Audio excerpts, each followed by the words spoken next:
Okay, that's enough. That's enough bad sounds. Let's do a podcast. Podcast? Yeah. All right, I'm cool with that. They still do those.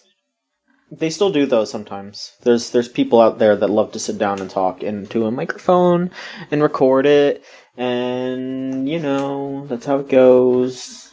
It's a podcast. So Discord crashed today, and I legitimately thought that there was a moment where I thought for real that the only way I was going to be able to contact and speak with friends is through podcasts, and I got very scared. That's gonna be how it is when shit hits the fan. When it's a real post-apocalyptic future. Is like all that's left are ham radios and podcasts. I mean, Review Bra would be fine. He's already eaten like shit. Yeah. So he doesn't got to worry too much about that. I don't fucking know. How all right, it is. let's Baja Blast this one off.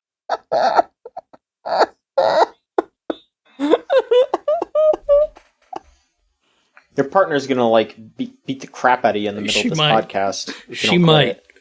Gonna give you a Baja Blast. Yeah, you're gonna get fucking Baja bopped upside the head. It's Baja Blasted, please. No Baja ice. bopped upside the head. I said what I meant. But it doesn't make sense. I don't know where to buy a Baja Bop. At the Baja Boutique. Do you order no ice, light ice, or just normie style where you don't say anything? I mean, what does that even mean? Sorry. I know exactly what you mean, Solon. So if I'm getting a water, I tell them light ice. Good call. But if I'm getting a soda, then I just let them do what they want because I don't if I get no/light ice, then that just means I'm injecting even more poison into myself. But for water, yep. I'm fucking thirsty. There was a point 2 years ago where I was always no ice, and then I was like, you know what, light ice. I want to keep that thing kind of cool and crisp. And then I did wrap back around and be like, you know what, that's too much soda pops. Just normie style, regular, get it as it comes. Mm-hmm. But sometimes they ignore me about the light ice, which, it's fine. I'm not going to argue with people at the drive-thru about my ice amount. But right, you can't go farther than that. The only modifiers you can make are either no ice, which is understandable, and normal, which is just saying nothing. And light ice, you have to is just like a spectrum, I mean, no. I mean, there's some times where I'm like, "Hey, can you give me light ice?" And then I get the cup, and it's all the way to the top with ice, and they just put a little bit of, and I'm like, "This is not even a thimble's worth of water in here. This is a sad state of affairs." But I'm also not going to be like, "Hey, take my cup back, dump it out," and I'm not going to be that kind of person. No, that's not me. So it's just it is a bit of a bummer, but you also just kind of have to roll with it. And I feel for the folks at fast food establishments. I'm sure that pretty much every single fast food establishment around here can recognize me by my face. They'll probably hate my stupid white ass driving up, asking them for this shit. Oh my god, can you give me the sweet and sour sauce, please? Thank you. Every single fucking place. They have to be sick of my ass. But that's how it is, That is how it is. Folks. What the fuck are we doing tonight? What's going on? What's going on? Hello and welcome to the Video Game Choo Choo podcast. We are 4.5 minutes into the show and none of us have said our names. I'm John. I'm Chris. I'm Solon. That's right. Us three are taking you on a journey talking about fast food. We're one of those podcasts now, where three people talk about fast food and you're all sitting there riveted thinking, oh man, what did they think about? Because I had lived my life with blue hair, the people at the drive-thrus recognize when I come through, which every time that happens, I immediately make the mental note, oh, I can't come back here for another 6 or 7 days. And it just, they'll say something totally innocuous too. They'll be like, oh, hey, I think I've seen you around a couple times. And immediately I make the mental note, I can't. Nope. Nuh-uh. They're right. They're right. I'm here too much. It has been 3 days in a row that I've been to this Taco Bell, and I now understand and recognize this person and their shift that they're on right now. Yep, they're doing the 8 to 5 again. I got to get out of there. I mean, it's both of you. You know, Yep. you're recognizing them; they're recognizing you. That's not. I mean, good, it might not be good, but you could use this opportunity to spark up a friendship. You know, just really, hey, we're best buds because I've got blue hair and buy shitty tacos from you. Yep. Well, the fear of being known. Let's be best buds. You give me diarrhea 3 times a week. Thank you so much.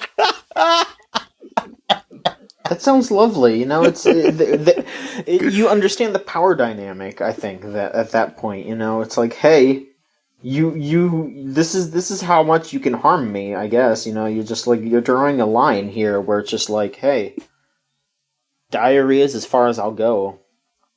That's as evil as you can be to me. Yeah, we're more than blood brothers at this point. Mm-hmm. Yeah. Fuck. Absolutely. I'm sorry. Yeah. Mm-hmm. This is my fault. Video games. Video games. Alright, so folks, there you go. We're gonna talk about video games right now. No, we're not. Let's not kid ourselves. We're just fucking around. No, we can talk about it. Folks, this week has been pretty slow, I would say, for news especially. Some games definitely came out, which is great. But only one of us actually got one of the new games. Well, no, wait. Okay, no. The Deadly Premonition, did that come out this week or last week? That was on the cusp of last week. It came out the day that we were recording. Okay, so, look, I can't keep track. It's okay, though. But the two big games that came out on the day of recording were Paper Mario and Ghost of Tsushima, and I got Paper Mario. And Niall has gotten Ghost of Tsushima. I don't know if anyone else has or is planning on getting it, but I don't think either of you have. Yep, Niall will be on next week to tell us all about the local samurai scene. Mm-hmm, absolutely, we can learn a lot about the way of the samurai, I suppose. Support your local samurai scene. I could probably play Samurai Warriors and talk about samurai, but I don't know. Ghost does not feel like it's up my alley.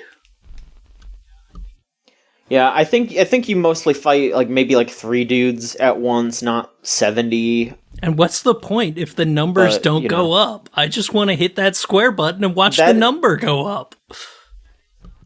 That is an argument that can be made, where it's like, hey, this dude sucks. He's not killing 70 dudes with one attack. So who fucking cares? Sucker Punch, what are you doing?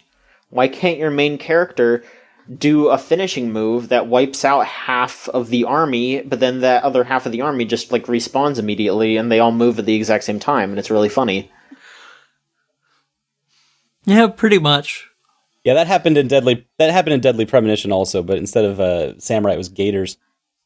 And also it was unintentional. Wow. I'm going to talk about Paper Mario. Hell yes. I'm going to make that call. Because, I feel like this game is gonna make a lot of people upset because it's not like old Paper Mario. And I absolutely understand. I've only played 2 hours of it, maybe even less than that. I don't know. But I feel like I've gotten a good handle on the kind of game that it is. And it's not Paper Mario in the old sense. They're trying to turn Paper Mario into something completely different, something very, very, very safe.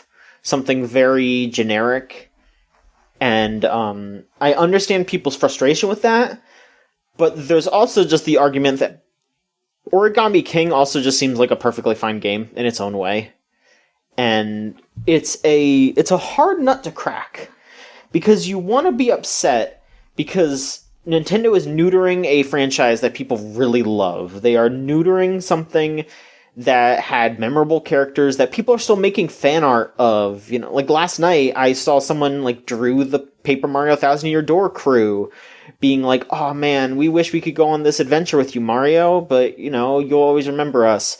And then Mario is just hanging out with the one new character that has a unique design. It's just what's her name? because the Origami King is Ollie, and then I think it's his sister, who's like your partner throughout the game. It's Olivia, I think. Yeah, I think it's Olivia. They just drew her with Mario, and like, she's fine. She's cute. She's got like, that whole thing is she's got like a nice little rapport with Mario. She's a fun character, but it's like, you think about all the other characters that you had in Thousand Year Door and how they bounced off Mario, and like you'd be in different scenarios and they would react differently. Like if you talk to somebody and you had Koops behind you, he would say something different than like Ms. Mouse would say, or Goombella.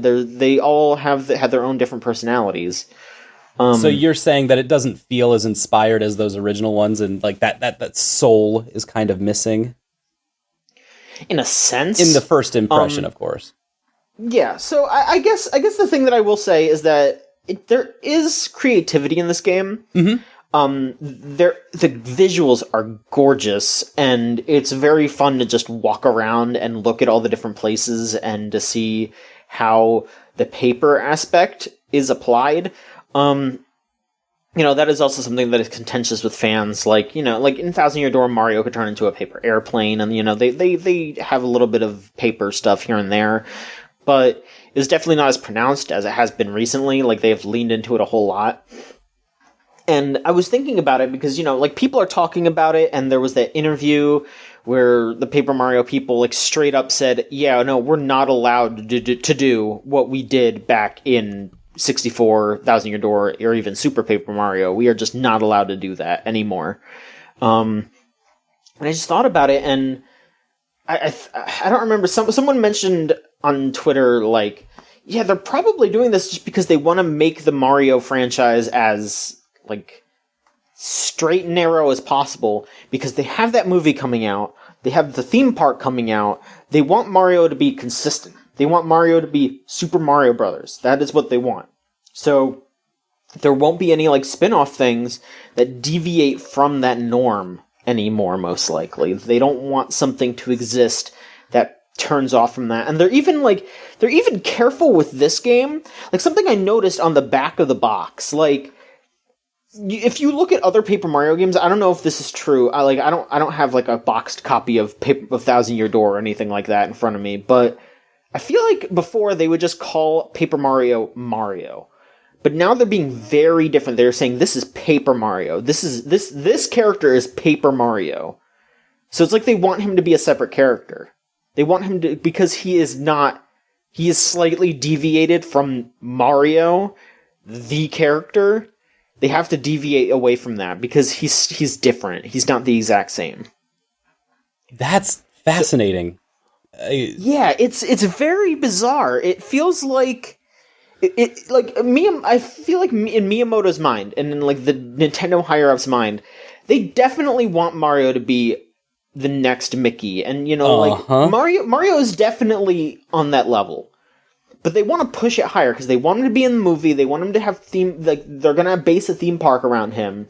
And I mean, I don't know what that entire theme park is gonna be, but it does seem like it's mostly gonna be Mario. I don't think they've announced anything that wasn't Mario. It was just like there's the Mario section, there's like a Yoshi section, a Donkey Kong section, there's Mario Kart ride. Like that's all Mario stuff. So, they're not going to care if someone does something a little weird with, like, Star Fox or Metroid or something like that. They can mess around with that a bit, I guess. But I think that Nintendo is going to they're going to have a lot of release-safe releases because they want to tie them into their theme park, and they're going to want to make movies probably as well. Like they're going to just have Universal. They'll probably make a Zelda movie eventually, and it'll just be Breath of the Wild. God, that just reminds me of all the Zelda's coming to Netflix rumors that were going on for like 6 months last year. I mean, maybe it will happen, but it'll just be Breath of the Wild. Like everyone is saying, like, oh, it's going to be like grimdark, like Game of Thrones. Like, no, they're just going to make it because they have to keep it consistent. They can't do anything. So it would be weird. Like Breath of the Wild. Exactly. But then I kept thinking about it, and I think the thing that's going to backfire for Miyamoto and crew, honestly, is that when you think of Mickey Mouse, like, if you think of all the different things that Mickey Mouse has been in, he's in very different things. You know, like, he plays a very different character in, like, you know, Steamboat Willie to how he is in a standard Mickey Mouse cartoon. Or, you know, he's in, like, Three Musketeers. He has similar character traits, but he looks different. He wears different outfits. He does different things. He might act differently. Like, there's some Mickey Mouse cartoons where Mickey is a shithead. There's some Mickey Mouse cartoons where he's just super kind and thoughtful. You know, like, they play around with the character and they keep it consistent to a point, but they still mess around with the character. And I just think about, like, you know, people love Mario for different reasons too, but if you shut off those different reasons, that's just going to turn people away. Like, if you say, no, you liked Mario for Paper Mario, that's not what he is. That is not who he is. He is who he is in this movie. He is who he is in Mario 64 and Mario Odyssey. He's a hero, and that's it. You know, like, that he's not like how he was in Mario and Luigi Superstar Saga. That wasn't Mario. You know, like, that just, it's like shutting off. It's inconsistent in its own way. You know, it's frustrating, and you would think that they would be smarter about that. It's like them saying he's not allowed to have a personality beyond, hey, let's go! Yeah, because you know, if you go up to somebody on the street, you know, like your average person, and you say, what do you think about Mario? They're going to be like, let's go, woohoo! And they're going to talk about the coins, they're going to talk about him jumping, they're going to talk about, they might do the do-do-do-do-do-do, you know, like, they might say the songs, but that's it. And that's what I think Nintendo and Miyamoto especially just want to focus on. And if they deviate past that, then that's a problem, you know, and that's also why, like, all the characters that are, like, yeah, like, that's also probably why they're so focused on Toads being, like, good guys, too, in Paper Mario games, because they, you know, if they introduce, you know, like, Goombas are enemies in these games, in all those side-scrollers and all that, you just jump on them, but in Paper Mario, there's nice Goombas, there's villages of Goombas that are peaceful, but no, that would go against how it is in the mainline games, in the side scrollers, in the 3D games. No, you can't do that. And I mean, it's also honestly, that's also purely Miyamoto's fault as well, because he just didn't let people do that in the past. You know, it's a cycle where it's just like Miyamoto decided that this was true, and then it got inserted in people's minds, and then it just had to keep being true because he wouldn't let anyone do anything differently.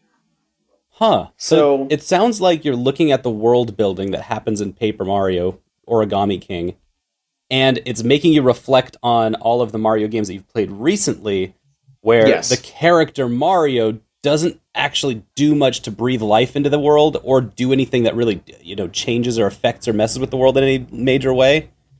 And that you're kind of getting frustrated that Mario is such a, to not have a better term, a flat character. And here, now you're dealing with, this is a new character, Paper Mario. They're explicitly saying this is Paper Mario, but there isn't any actual difference in the world between Paper Mario and regular Mario, and so it all kind of wraps you around in a way where it's like, well, what are we doing with this Mario character? What does this guy do? Does he do anything? No. I could see that getting frustrating, especially in a game where, it sounds like from what you're saying, a game where not a whole lot is happening. I mean, you know, like Thousand in Your Door, you can answer people's questions like a dick. You know, like there's that famous part where someone asks you if they're like, you're not a bully, and then you can straight up just say, guess again, nerd. Like Mario would never be able to do that in Origami King. You know, Mario can't be a dick to somebody in Origami King because that's not Mario. He's a hero. He just wants to save people. He just wants to rush into danger, and he wouldn't ever be mean. You can still be a hero and make fun of nerds. I do it all the time. Because I am a nerd. Yeah, and a hero. Yeah, so, I mean, but I guess to just explain what I do like about the game, the music, oh my god, the music is so good. It is, like, probably my favorite music this year so far. It is so good. Just another Nintendo classic, because the Paper Mario series is super underrated for its soundtracks. Yeah. Nothing's gotten into my head as bad. I don't know if badly is the right, but nothing's gotten into my head from Thousand Year Door. I've been thinking about the Rogueport music for weeks. I'll just be sitting there and I'll just hear that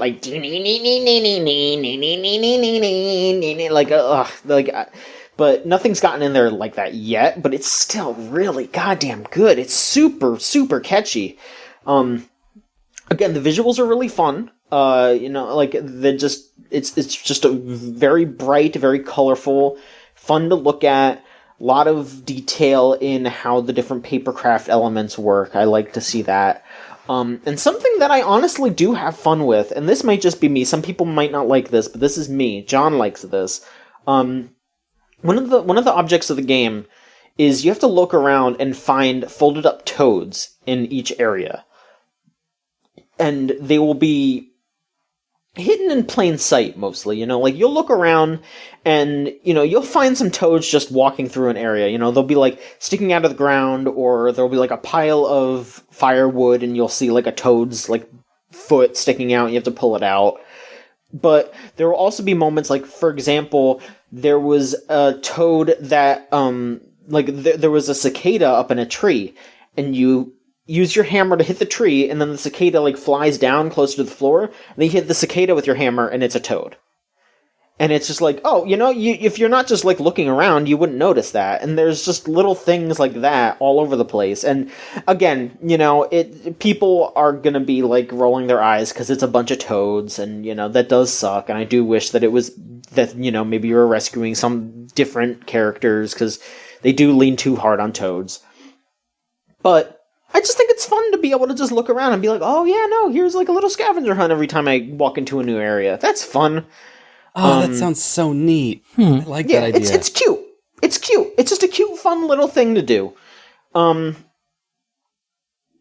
writing is also pretty fun. I haven't full on gut busted laughed yet, but I've been sitting there chuckling a little bit here and there. It's pretty fun. There's been some fun moments so far, and again, I'm barely into it, and it's already been pretty fun. Bowser is folded up into a square.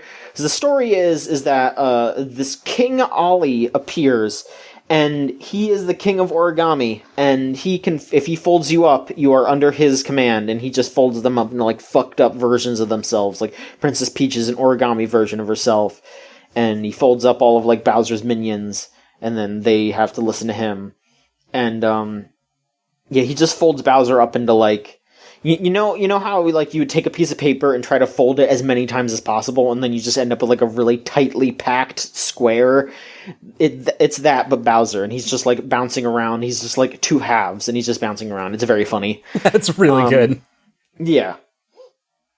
But yeah, it's that's kind of it for what I've been enjoying so far. Which, just to be honest, that is most of the game. The combat is nothing, I guess I should say, though. I haven't done too much combat yet, but all the combat is you drop into, you might have seen the trailer, where they give you enemies, and then they're placed on these circles, and you can either swivel the circles around, or grab one of the notches and move them up and down. So it's columns and circles. And so they give you a number of times you can move, and then a number of actions, and you're supposed to line it up so you can kill the enemies in the number of actions that you have, so then they don't have the time to retaliate. For example, the first one that they give you is it's just here's a row of Goombas, and then one of the it's one in the middle, one out, one out, one out. And then the third one in the row is shifted over to the right, so you just have to grab that circle and shift it over a little bit until it's all in line, and then you just jump on them in sequence and you just win. It's extremely basic. It's kids can figure it out. It's that kind of thing, but I don't know if it'll get more difficult as time goes on, but even then, like, it's the kind of thing where you're just gonna, like, eyeball it for a second and be like, yeah, okay, I have 2 moves, so I just have to make it so I can jump on these guys and hammer these guys and I'm done. I don't know. I haven't fought a boss yet, so I don't know if there's... I don't know how that's different. I think they did show that in the trailer too, but I don't remember. Oh, that's really neat, though. That whole combat mechanic, I like it. It's a clever game. It's just, you know, it is not a Paper Mario game. It is not what people want from Paper Mario. But I think if you can look past that, I think it's worth a try. If you can't, though, I get it, and I feel you, and I do think that they are being unfair and not, you know, not respecting the brand, I guess. I know me saying that makes me sound like a freak, but, you know, like those games are great. Paper Mario is great and creative and fun and, like, something that a lot of people respect. Yep. And it does feel really disrespectful to a lot of people's memories and to the hard work that the people put into making those games and writing them, making them so memorable, you know? Like, nobody's going to draw fan art of any of the characters that you're meeting in this game, but, you know, people are still drawing fan art of, like, Vivian and Ms. Mouse and, like, Lady Bo and, you know, like, a Parakarry. Like, they remember all of these characters. You mean people don't care that much about Orange Toad, Green Toad, Blue Toad with a beard, Green Toad with a beard? I mean, and the thing is that, in a way, like, there were even memorable Toads in Paper Mario. Like, hell, people will know what I'm saying when I say, hey, remember that Toad in Thousand Year Door that was, like, fucking crazy horny for Princess Peach? Everyone will be like, yeah, I remember that. That was funny as hell. But they wouldn't do that in this game, you know? Like, they won't give them that kind of personality because, you know, they don't want to go too far off the rails. So, to contextualize this off of the other Nintendo products, there's plenty of Nintendo IPs that are not being developed in any way whatsoever, like Metroid, things that are just kind of caught in limbo. But Paper Mario has been consistent. They've been making Paper Marios like every 2-3 years now. But the last couple were really poorly received. Yes. How does it relate to those? Is it at least better than where we've seen in the past? So I haven't played Color Splash, but it is a massive improvement to Sticker Star. Like, and I do feel like it's definitely a massive improvement to Color Splash, because I feel like Color Splash was on about the same level as Origami King, where it was like, it is pretty clever, it has good writing, and, you know, it's very nice to look at. But the big problem with Color Splash, and, I mean, the thing that everyone really hated about Sticker Star was, I mean, other than the fact that it wasn't like other Paper Marios and, you know, it wasn't creative and it was using a bunch of toads and all that, et cetera, et cetera, et cetera, it was the combat. It was the fact that you were using stickers and you were using the, like, in Sticker Star, and then there was, like, the paint or whatever that you had to fill up the paint things to use attacks.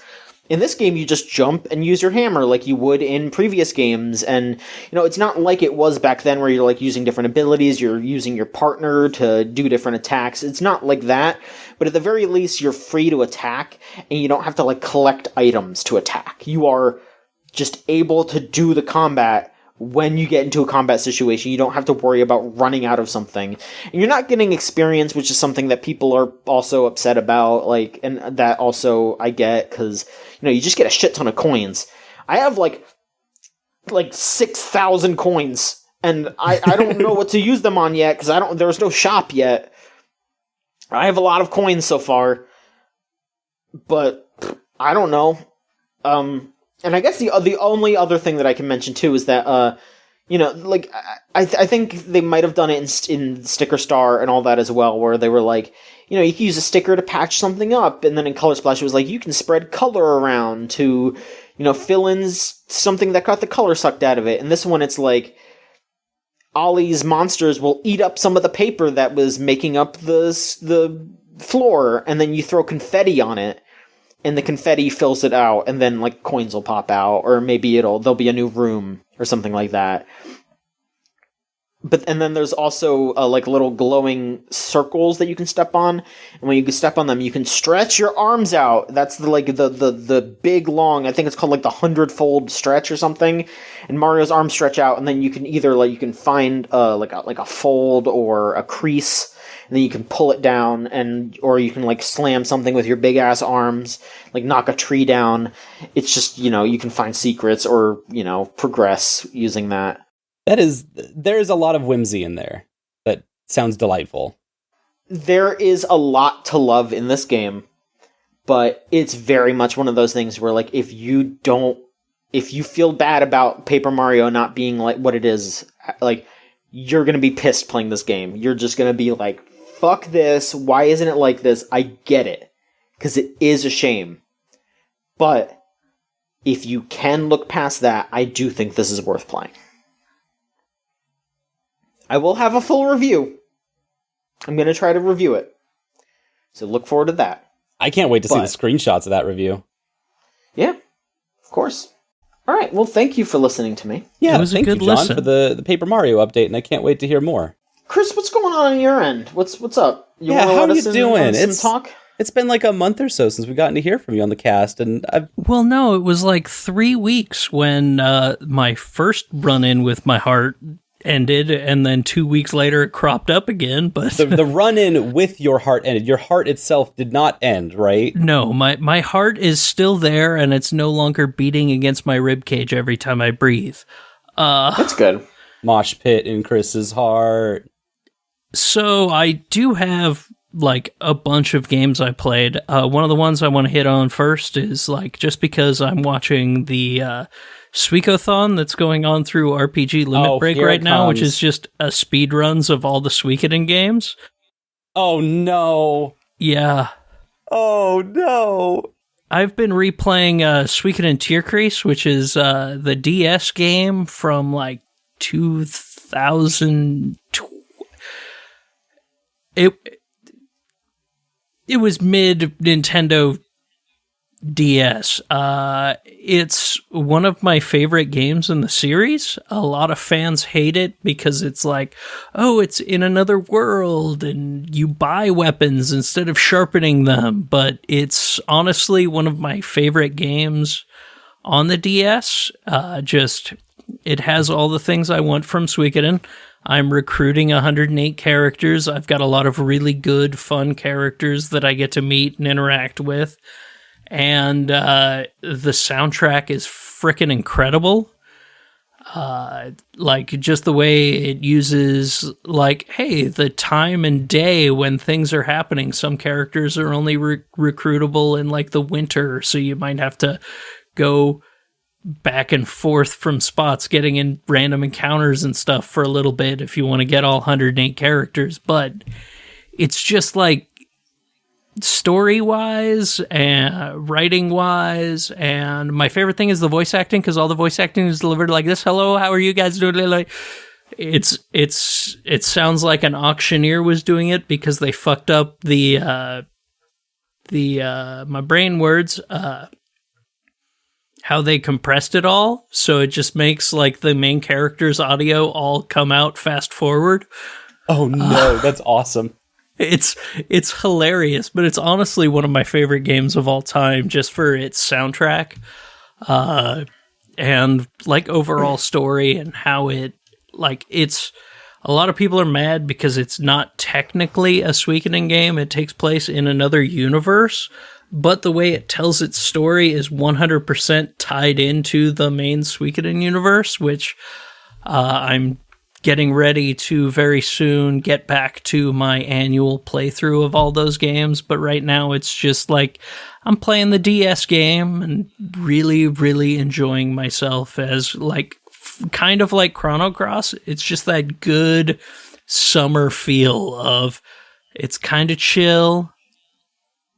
It's just really relaxing to, hey, get in a few fights, recruit some friends, go back to your castle and talk to those friends and get a little bit of personality from all of them. Do little side quests every day that you get through some characters that, you let you team up with other people if you had it online back in the day. there's just a lot of really cool stuff in that game, and I'd recommend it because I love it so much. So, Chris, you're playing Suikoden on your DS, ostensibly while watching the Suikothon. Yes. You are fully immersed. You are entirely in your element. I am always fully immersed in Suikoden. Like, it's... I just bathe in it. I'm just going to get a full collection of those card stories fill my bathtub with them, and just get a ton of paper cuts bathing in Suikoden cards. Full immersion Suikoden. Yeah, sure. That sounds like a relaxing summertime. Yeah. Like, it's a franchise that has everything. They have 2 visual novels, which are fantastic. They have a card game that was both a digital card game, and they released physical cards that was, Magic the Gathering-esque. Hey, you play your cards that do all the stuff and try to do the things. And then they've got their classic RPGs, and then there's Suikoden Tactics, which is like both a prequel and a sequel to Suikoden 4, which is a prequel to all the other. I mean, there's every kind of game in that series outside of what they actually need to make, which is a Dynasty Warriors Musou game. You mean a gacha game? Yeah, if they did that, I'd probably spend like $1 billion also, but a Musou game, most importantly.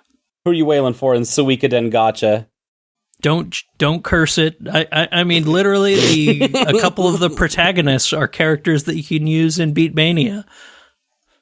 So, uh-oh, that's how they get me. Shit.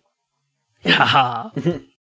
But yeah, like I don't know. It will always be my favorite franchise, and I just want to spread the gospel of Suikoden Tierkreis. Oh, and I've also been watching a friend stream through the only one that was never localized, so I kind of understand it now. And unlike Tierkreis, that one actually is a bad game. and thus hasn't been localized. I could see that. Like Tierkreis, fantastic game. I'd recommend anyone play it if they are into really good DS RPGs with fantastic music and fast forward voice acting. Yeah. Probably not your first Suikoden or your first Nintendo DS game, but a must play in the series, you'd say? I love it with a passion. And like, if it's I'd say it's a good place to start with Suikoden. Really? Just because you won't come into it with like the baggage that a lot of Suikoden fans hold against it. And then you can go into the mainline stuff, which are all one shared universe. None of them are huge save the world stories. It's just like, no, it's a civil war. Mm-hmm. We're going to save this one country, win this civil war, and then it's, then on to the next game. And then in the next game, you find out about like the, what's going on with the area in the previous game and stuff like that through the first 3. And it's really cool. That's funny because that's the exact same thing that happened with Chrono Cross, which is what I'm playing right now, where it was maligned by fans of the Chrono Trigger game because the Chrono Trigger characters weren't in there. It wasn't in the same universe. It is, though. It is literally the bad end of Chrono Trigger. We just got to the part where the literal Chrono Trigger characters make their cameos, and it's kind of a huge moment in the game. And fans at the time, in reaction to Chrono Cross coming out, were very snubbed. They felt snubbed because it was just a cameo at the end of the day. And I get it, but also Chrono Cross is incredible, and just like what you're saying with Suikoden Tierkreis? Tierkreis. Yes, or as I call it, Suikoden Turkeys, because it's a lot easier to say and makes people laugh. Suikoden Turkeys. Yes. It has the exact same thing where it's like, you should probably play Chrono Cross first. It's really, really good and relaxing, and just play it with a walkthrough in your hand, and it's very fun. And like, people don't get mad at it because you're not going, I'm comparing this to Chrono Trigger the whole way through. Like, Chrono Trigger, one of my favorite games of all time. Like, I can separate my feelings on things, which is why I can absolutely love Suikoden 4, which a lot of fans of it hate because, boats are slow and we don't like the story because it takes place in the past, and where it's like, no, it's actually a pretty good game. Just because it didn't have 4 character parties and they tried to actually, or just because it didn't have the 6 character party and didn't do the exact same things that Suikoden 1 and 2 did, doesn't mean it's a bad game. It means they experimented a little bit. They gave the war battle system the cool little tactics RPG boat fighting thing. Whereas before it was pretty much rock, paper, scissors. Like, they did a lot of really interesting things with a lot of those, but a lot of Suikoden fans get really up in arms about anyone liking anything that isn't Suikoden 2 and Suikoden 1. And I'm like, stop doing that. You make us look bad. Just let people love what they love. Because I love that whole series as a whole, and it's so good. And Suikoden Tear Crease is fucking wonderful, and everyone should play it. That's one of the things I played. Solon, what have you played? Don't wrest this podcast from my grip! I will wrest it from you! I have the... No, I don't. Sorry. God, I could really use some Solon, rest what as have you been playing? What? Solon, what have you... Solon, what have you been playing, Solon? What have you been playing? Well, when you put it like that, that's actually exactly how they put it in Deadly Premonition 2, which is what I've been playing.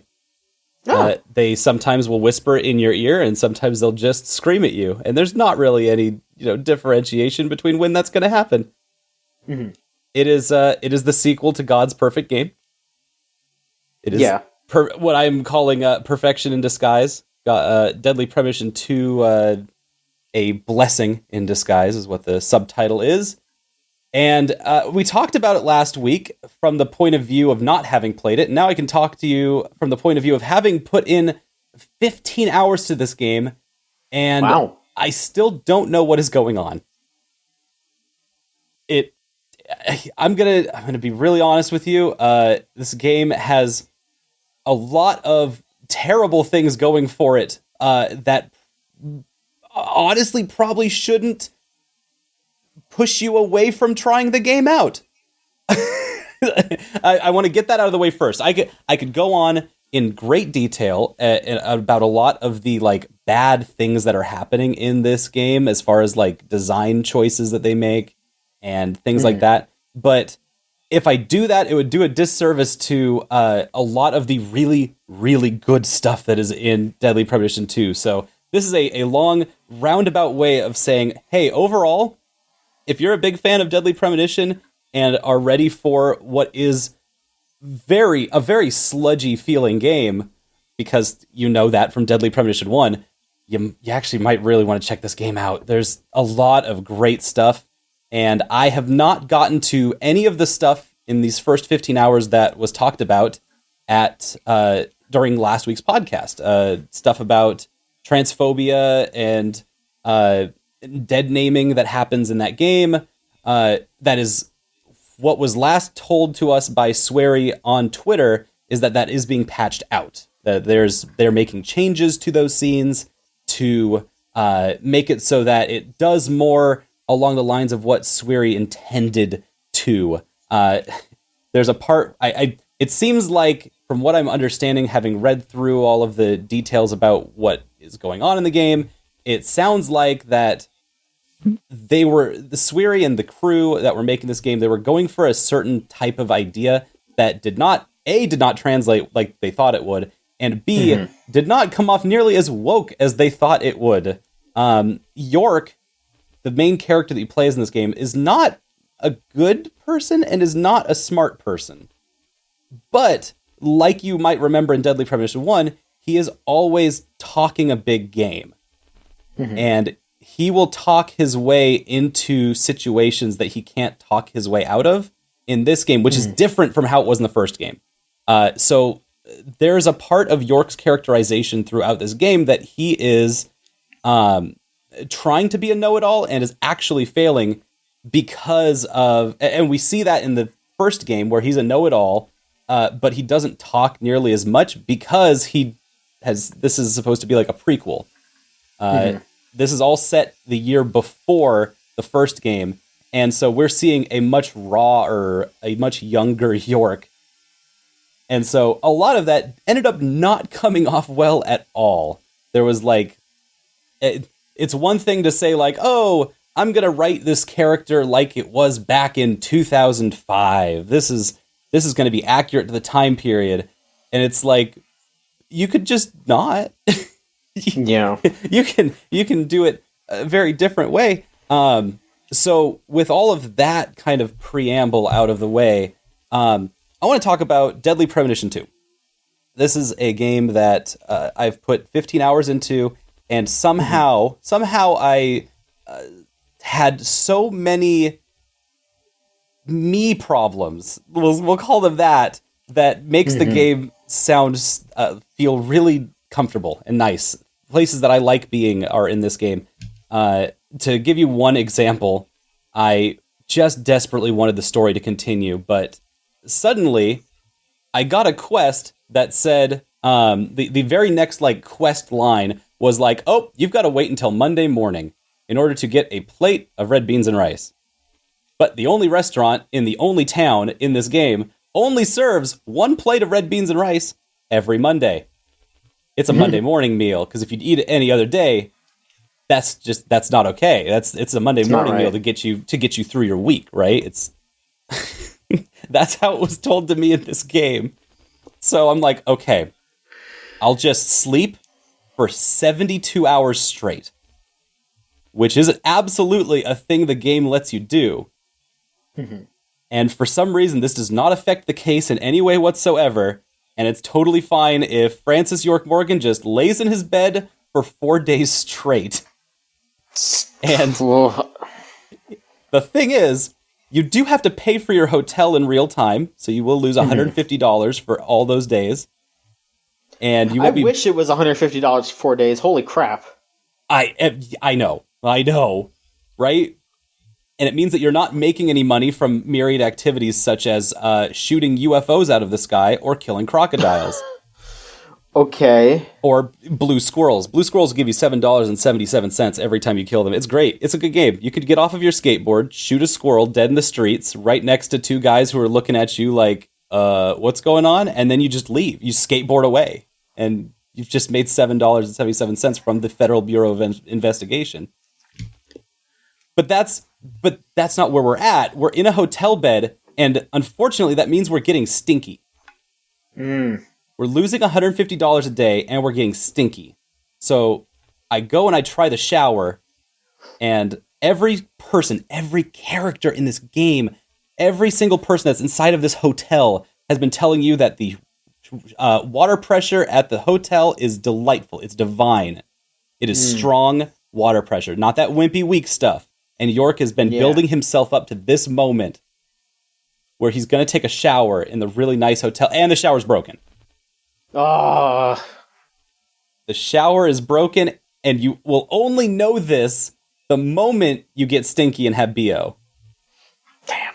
And so I now have flies that have swarmed all around me, and anytime I'm going anywhere, these flies are just around me, so I can't keep going on with my quest. I'm realizing this on like Saturday, so I've got 2 days before Monday morning red beans and rice time to figure out what's going on. It turns out I have to talk to the people who run the hotel to get this fixed. However, this is designed... The game is designed in a way where there's only one person who runs every single function in this hotel, but they take on 3 different personas while they run the hotel, and those 3 personas only show up at certain times of the day. So I have to talk to David Jawara when he's the concierge in order to fix the first pipe on the 3rd floor of the hotel, and then I've got to sleep for 18 hours until David Jawara becomes the bellboy, and now bellboy Jawara will help tell me to go to the second floor to fix the second floor pipe. And when that doesn't work, I've got to go to the Chef David Jawara. Chef David Jawara on the third floor will tell me to go to the first floor. And now it has been 3 days of a quest. I've spent literally 3 days of the FBI's time and money and resources fixing the water pressure in the hotel room so that I can take a shower, so I can get the flies off me, so I can get red beans and rice, so I can take it to the pastor who needs red beans and rice to give me a new holy sacrament towards the power of God to take me to the murder. I just want to go to the murder scene. There was a murder in this town a week and a half ago, and nobody knows where the body is. There's a lot going on in this game, and it's been kind of a fight, just kind of struggling along the way with the myriad systems that are intentionally kind of antagonizing you while you're trying to play the game. And that has actually been, at first I was really offended because I was like, wow, I guess I've just got to sleep for 3 days to continue the main quest. I don't have anything else I can do. I guess I could just wander around and talk to people, which is kind of fun. There's a lot of stuff to do, but none of it's unlocked yet because I'm in episode 1. Once I get to like the second chapter, a bunch more stuff will actually unlock. And so there's like design things that are in this game that make me go, what? Why did you make it this way? This was not how the first game was. But then there's other design choices. The first game had you like driving a car all over the place. This game has everything centralized in one like kind of town area, and you don't have to travel nearly as far. But they make you do it all by skateboard. You have to travel around by skateboard everywhere you go. So there's some weird give and take that it feels like the game is constantly finding exciting and new ways to antagonize you. Meanwhile, the actual like beans and rice, the actual meat and potatoes, the function, the fiber of the story, the game, and the characters that's going on that I'm trying desperately to get to has been so fun. Just like laughing out loud, busting up about anything that York does, that like the weird idiosyncrasies that he has, that all of the other characters in the world have. Being in this like small town Louisiana that is one part trying to kind of mimic and ape Deadly Premonition 1, which was small town Washington, but is also kind of trying to be this like way bigger than life Breaking Bad. It's trying to be like season 3 Twin Peaks, where now the world is really big and everyone's involved in this one case. Instead of True Detective season 1, 2. It's just, everything feels so much bigger. Because you're not dealing with, small town Washington. What a quaint little area. No, it's like bringing in everything from like Chicago and Boston and LA. And now we're taking it all into Louisiana. And then we're like getting reflected out to everywhere else. It feels a lot bigger. And I think that if there's any weakness to the plot and the story and how it kind of like plays out, it's that the game feels much bigger and loses focus on this small town of Le Car.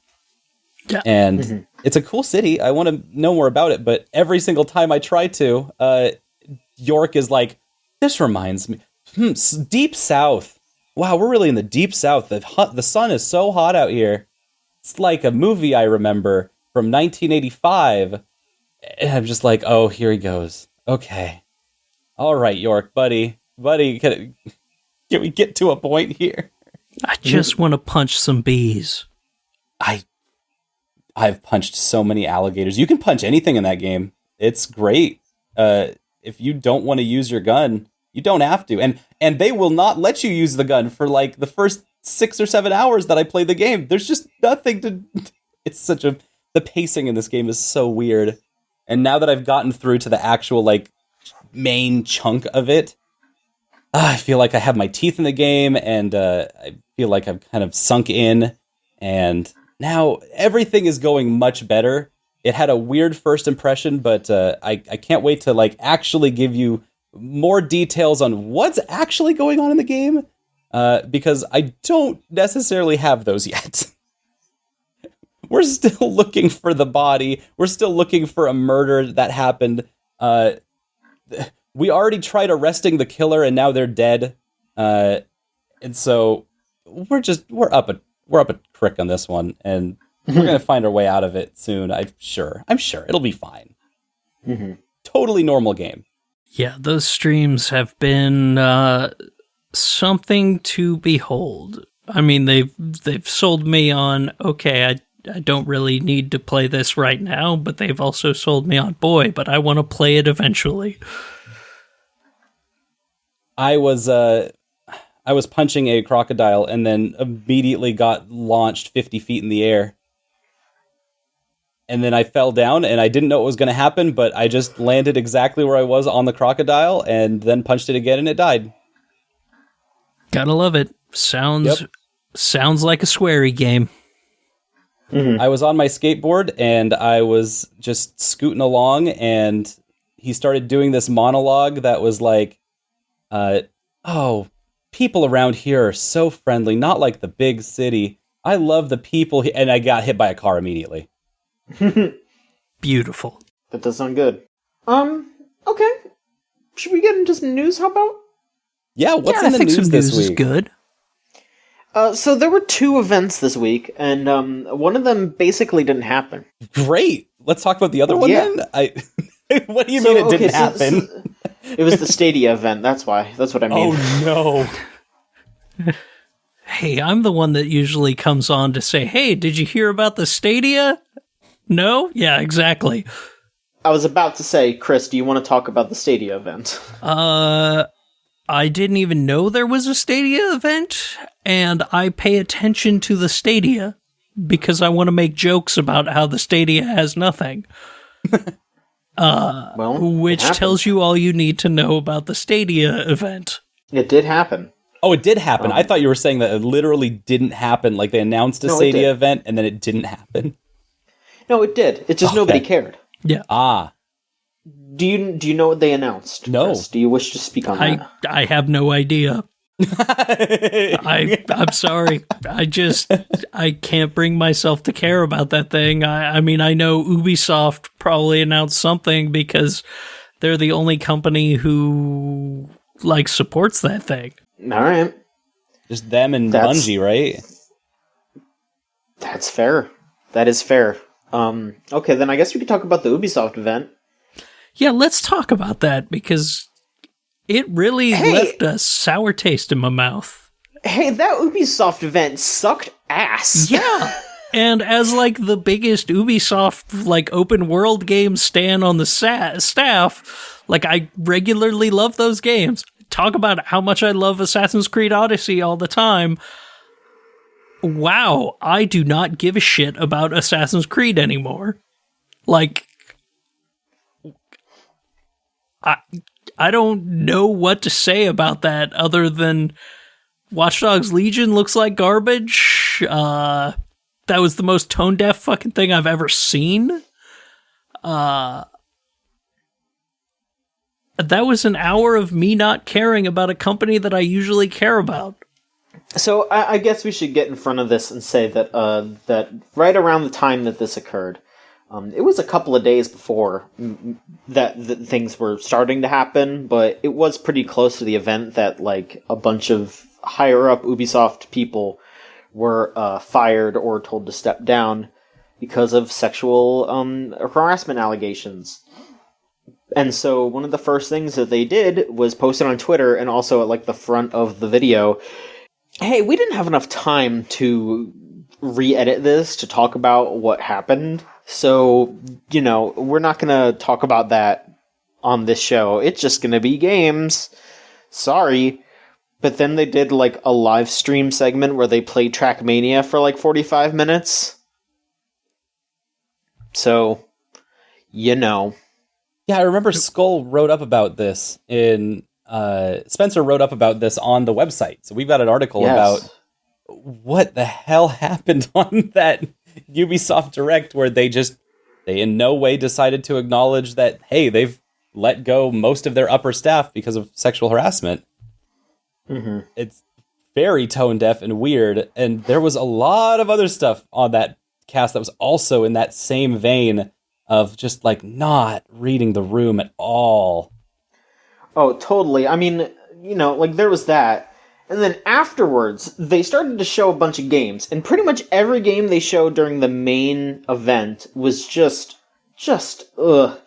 I mean, like Hyperscape was pretty much whatever, people seem to like that game, and that game doesn't seem like it has anything too bad with its politics, I suppose.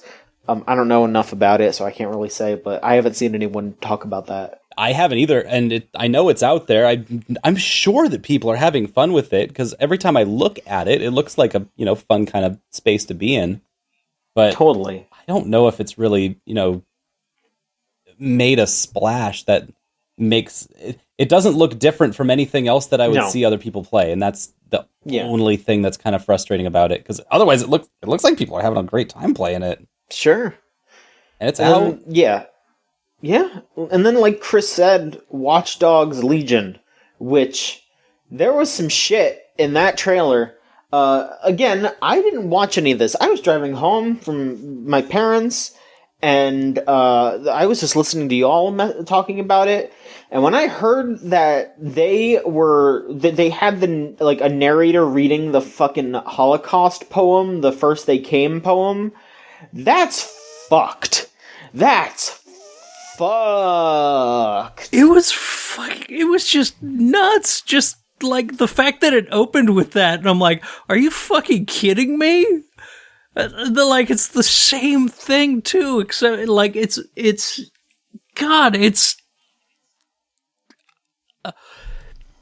it made me so annoyed. Just like, first they came for the journalists, and it's like, fuck off. Just fuck off already. And then they showed the game, and that just...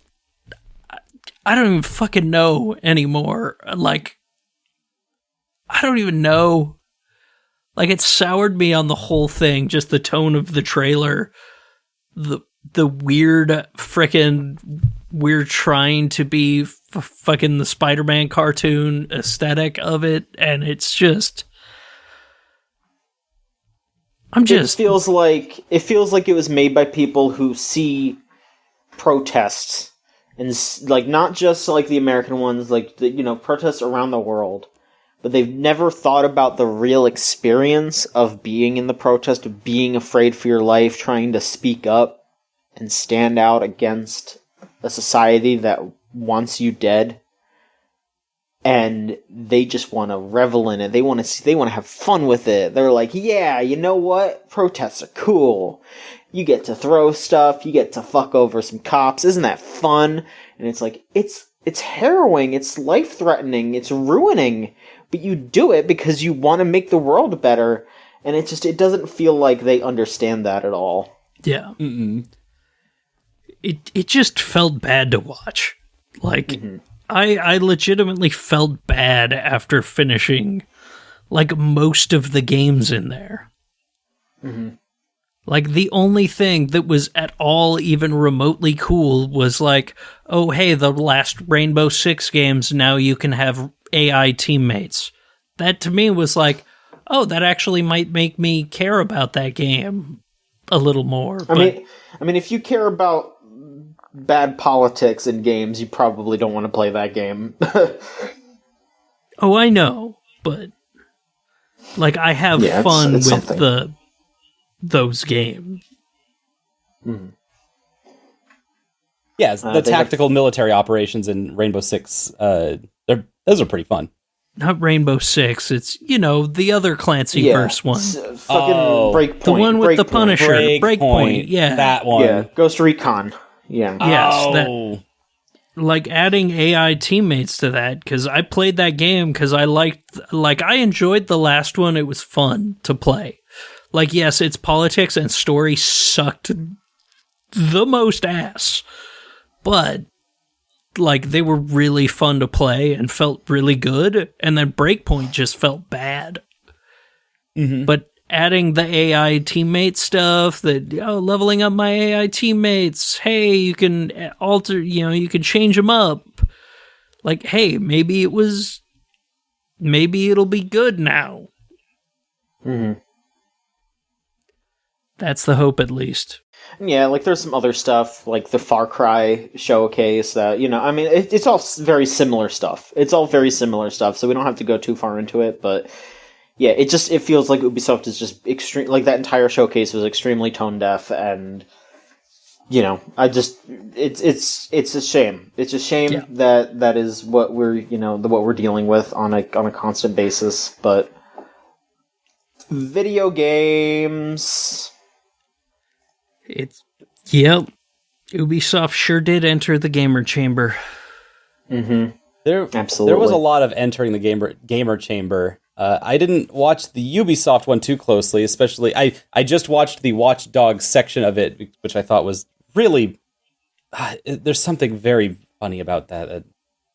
Like, they've worked so hard on this for so long, and then just to find out, there's actual like worldwide protests happening that are way more progressive than our game ever could dream of. Oops. Oops. There's something just really sardonically funny about that. But there was also the Devolver Digital showcase that came out, which was lampooning this entire concept that every company is just putting on their own direct to YouTube productions, showing whatever they have, just literally putting out a trailer, printing out anything they have. It actually was probably, I'm going to tell you, it was the funniest and probably most simple story that Devolver Digital has told with these things. And I think I would actually firmly suggest watching it. It was surprisingly entertaining. I only watched it because of what you were talking about it as. I mean, it's still like a stupid, weird gore fest, but it was a lot enjoyable. Of special effects. Like, it was like the fact that this time it was a fully cohesive story that tied together all the weird shit that they had done from the first two, and announced some games. Shuhei Yoshida was adorable. He was. I'm pretty sure that that and the Ubisoft stuff were probably recorded on the same day because Mr. Microsoft was wearing the exact same t-shirt in both conferences. Oh my God. But I mean, it was, it's fun and weird. The thing that got me, though, the first thing that got me was they managed to make this a good show because there's actually good people in, good characters, like characters who are aligned with, like, hey, we got to fix this. This is kind of dumb. There were good characters to like counteract all the bad and chaotic characters in the show, and so it wasn't just another 25 minutes or whatever of ironic blasting like angst cast stuff that they've done the last 2 years. It's not just a parody lampoon that comes from a place of like, hey, we don't know what to do to fix this, so we're just going to make fun of it and point at it. Instead, it actually told a full story that ended in a place that was not what I was expecting. It ended with them putting on a virtual convention in a literal video game. And that's kind of why I wanted to bring it up at all, was the video game that they put out at they talk about at the end of the video, but you can go and play. You can download on Steam the, what's it called? Devolver Digital Con or something. And it's a literal game that you can play where you are going to walk around in an abandoned convention because there's nobody there. But all of these booths are set up like it is a normal, like it's a PAX East or something, like it's a Gamescom. And they've got booths everywhere to watch trailers for digital Devolver games. And it's just a little collectathon that gives you points for watching these trailers. And that seems like the most dang creative and fun execution on a parody of something that is actually timely, something that actually managed to respond to what is going on in the world around us right now in a way that Ubisoft absolutely failed to on the exact same day. Just the ways that Devolver Digital, as a very small publishing branch, was managing to read the room and execute on their like core brand ideas on the same day that Ubisoft failed horribly. There's something kind of fun and some kind of justice there that I really enjoyed. At the end of the day, it was like, you know what? They did a really good job, and I think everyone should be really, really proud who worked on what gave us the carry-on monster in real life, which I did not know I needed, but having that was one of the highlights of that whole thing. Just, I don't know if you're a weird monster head, but if you are, go watch that Devolver Digital, because there's a very good carry-on monster in that. Huh? A lot of special effects, a lot of practical effects in that film, in the video that they produced. I mean, I'm stoked as shit about Carrion, and yeah, that's gonna be on fucking, it's gonna be on Game Pass, so I don't gotta pay shit for that, because I got Game Pass. Yep. Yeah, I got that free Game Pass with my PC, and I still got like another month of it, so I'll play that shit for free and then not re-up. I mean, hell, I might re-up for Game Pass. I don't fucking know. We'll see. It's the best deal in gaming. We'll see. When my time runs out and I'm sitting there thinking, like, do I want to resubscribe? Do I want to cancel this? Do I just want to let it go? I might just let it go. We'll see, you know? We'll see. Speaking of Game Pass, if you are a subscriber to Game Pass Ultimate, which is the one that includes PC Game Pass and Xbox Game Pass and Xbox Gold, you will also get Project xCloud for no extra cost. It's $15 a month.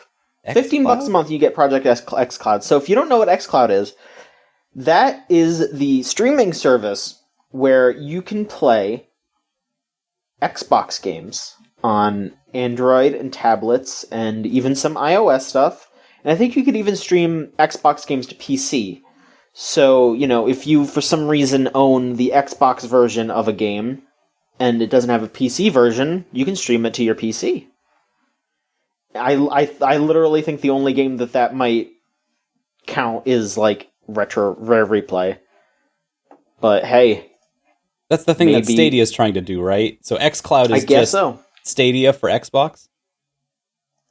Kinda? I'm not really sure exactly how it works, but look, if you have Game Pass Ultimate, you're paying $15 a month for the best deal in gaming. You're gonna get xCloud for free. You're gonna get that for free. Mm-hmm. Yep. So don't worry about it. You could just try it. It's fine. It's there for you, for free. That's gonna be in September, though. It's not right now. It's in September that they're gonna do that. Yeah. And it's not like the extra fee you get to play with things like PlayStation Vue, which, boy, I watched my housemate here stream through Metal Gear Solid 4. Now. Yes, PlayStation Now. Yeah, PlayStation Vue was when they tried to make like a TV thing where, from what I saw, PlayStation Vue was like pretty okay. It was. I was a subscriber for a long while. Yeah, I mean, it was kind of a shame when they got rid of it. Yeah. But no, I watched my roommate play through, he played through all the Metal Gear games for charity, and 2, 3, and 4, he played through, PlayStation Now, and it was just, 2 was okay, 3 looked like a complete nightmare, and you'd watch 4, and it was like, oh, I'm holding forward, and boy, he just won't stop moving. It just holds that input for 10 seconds, and it's just like, oh wow. And we don't have a bad internet connection here. It's pretty good. So it was like, oh, I guess, maybe it would work for PlayStation 1 and 2 games, but sure doesn't work for PS4 of 3 ones that well. Oof. Hopefully xCloud is a much more stable environment. I just want to play I just want to play Metal Gear Solid 4 on my PS4. Yeah, I know, right? Yeah. Maybe someday. Konami. You're asking Konami for things. Don't do that. I say this as a Suikoden fan. Your heart will only be broken. I'm just derisively saying their name out loud, as is my daily ritual. Fucking Konami. Has anyone else been playing any other video games? Oh gosh, yes I have. Let's talk about those. I am still hard on the Final Fantasy XIV grind. Oh, hell yeah. What's new in FF14? What is new on FF14 is, like, there's a lot of weird things with it, but I've gotten involved with, like, a bit of the roleplay community in that, like, I had a house and I was like, I really want to just, like, build my character, so I turned it into a bakery. And now I just in-character interact with people all the time. And it's just like this really cool, weird, fun thing. Yeah, everyone comes to my bakery, gives me shitloads of money for bread and tea. They sit on kotatsu and drink their tea and chat with each other. And sometimes chat with me, and I get to read all these, like, really interesting dumb backstories that people come up with for their characters, and come up with one on my own and for my own. And it's just like this really cool creative exercise because, like, I've been a huge nerd for a long time. So, like, I've actually, like, kept an in-character diary my entire time playing through the game. Of just like, oh, this is like how I see my frickin', like, fill in the holes that the game doesn't fill in. Like, oh, this is actually my Warrior of Light's personality and things like that and the way they see things. And, like, it's just been kind of a lot of fun to explore that thing and then use their photo programs to just use the built-in photo editor they have to just have some really sad times with some of the story beats in Heaven's Ward that make me really sad when I think about them and are just, like, really important to the development of my character. And then you're like, oh, time to take a selfie. Yeah, time to take a selfie of me crying at this very sad place where sad things happen. And then I'm going to post that shit on Twitter, and the only people who are going to get it are the Final Fantasy XIV heads like me, and they're all going to respond with, oh god, this is so sad and beautiful. And I'm like, hell yeah. Mission accomplished. I made you sad.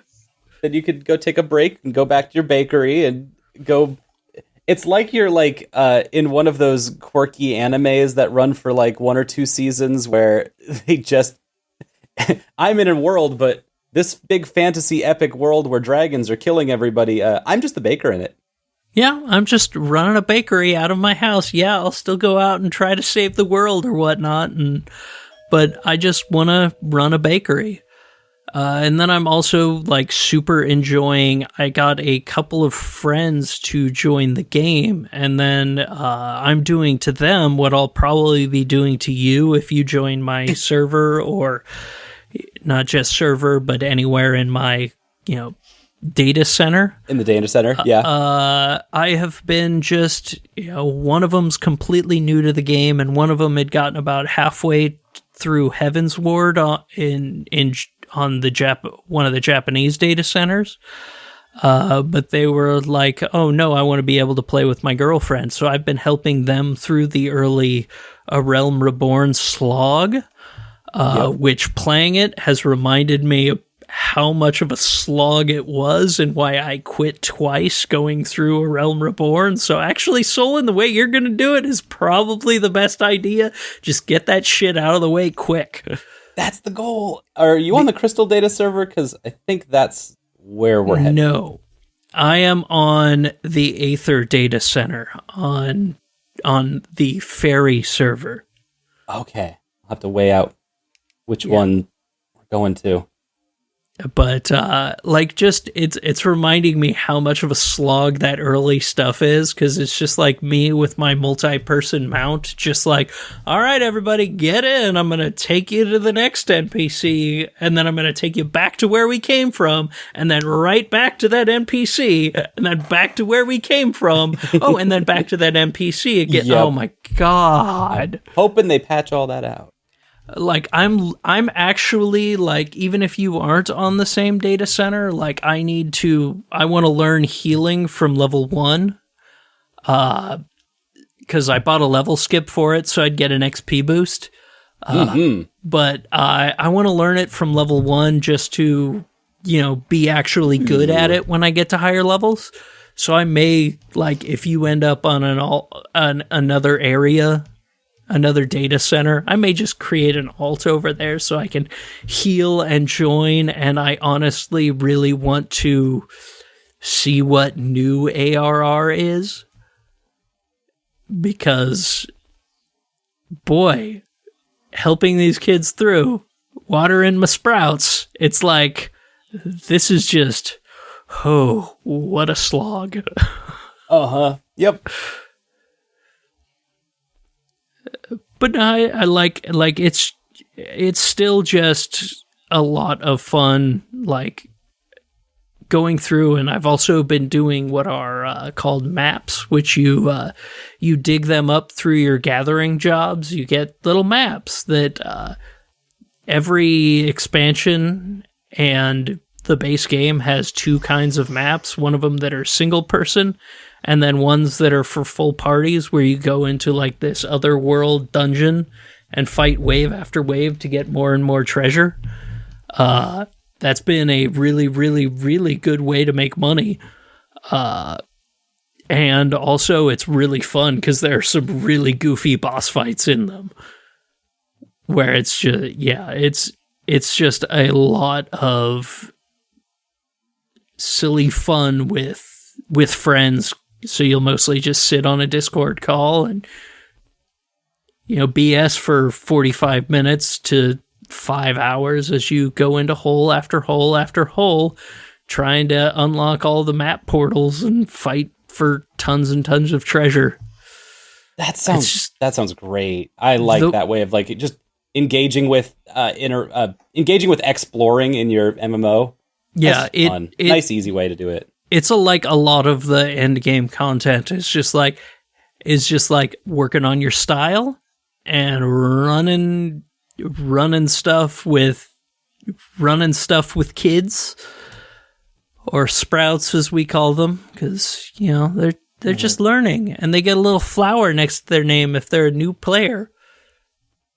So you're watering the sprouts, helping them get through that early content, get into the actual, like, really good stuff. And what sucks is like, I hate A Realm Reborn, but I also wouldn't tell people to skip A Realm Reborn, because so many moments in the other patches will only affect you if you understand the characters and stuff that you got from A Realm Reborn.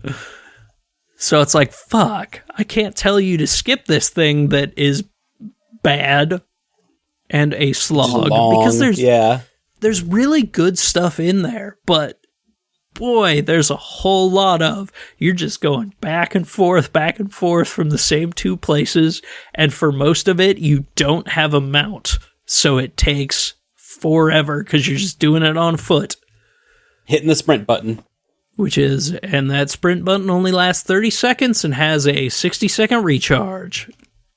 Yep. It sucks to watch people go through that again.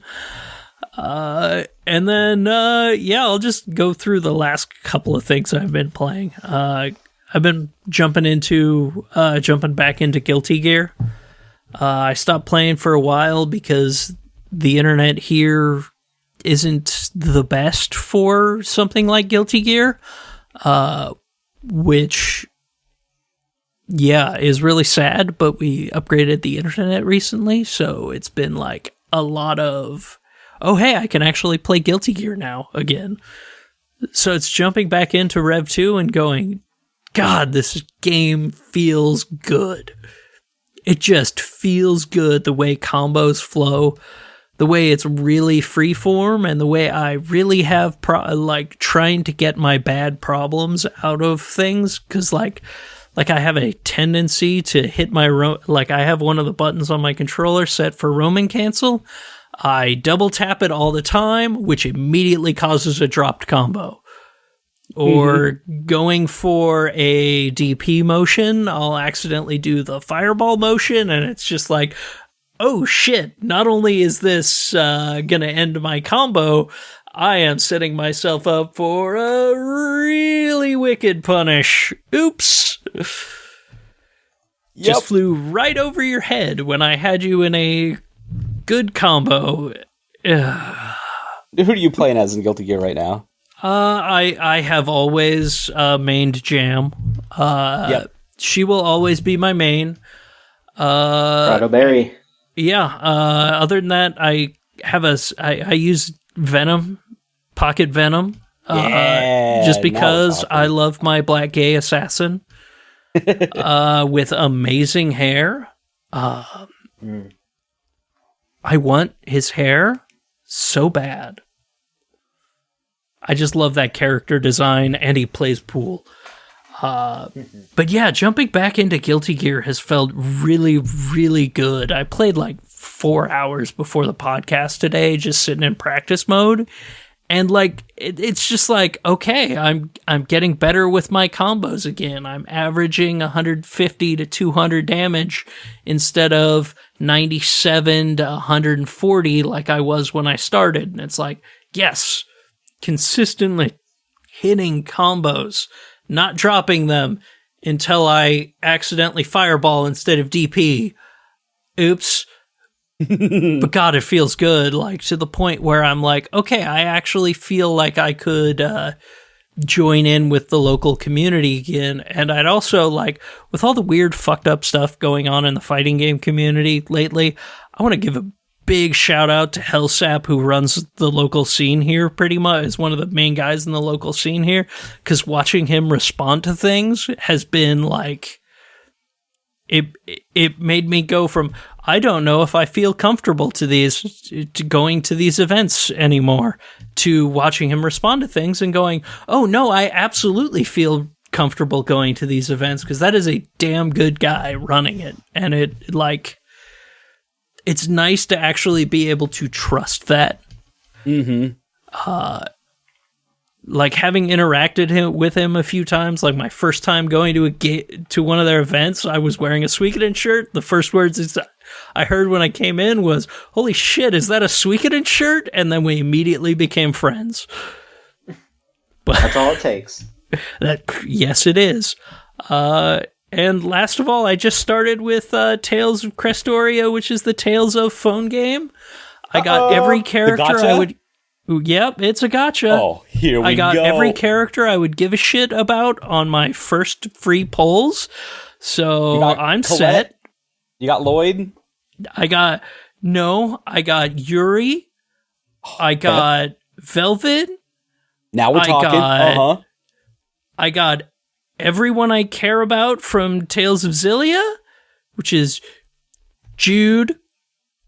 I'm set. I don't give a shit about Lloyd. Fuck that kid. Wow. I got Genis, though. Hell yeah, my good elf boy, who Lloyd hates because Lloyd is a racist. We got Rain? Get Genis and Rain in there? No, I just got Genis so far. That's okay. But I got Colette. I'm really happy. The game seems like it might be pretty okay. I haven't really done a ton yet, but a buddy of mine helped work on the localizations. Shout out to Chris Knee. You're a good dude. So, I'm going to give it a shot like I give a shot to every game my friends work on. Oh, you know Chris? Yeah. We did time at the Detoid Fest together. Of course. Yep.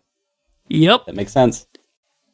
So, but yeah, I mean, it's a gacha game, so I'm going to see how far I can go without spending any money, but also I appreciate that the top price is, for anything, is $80.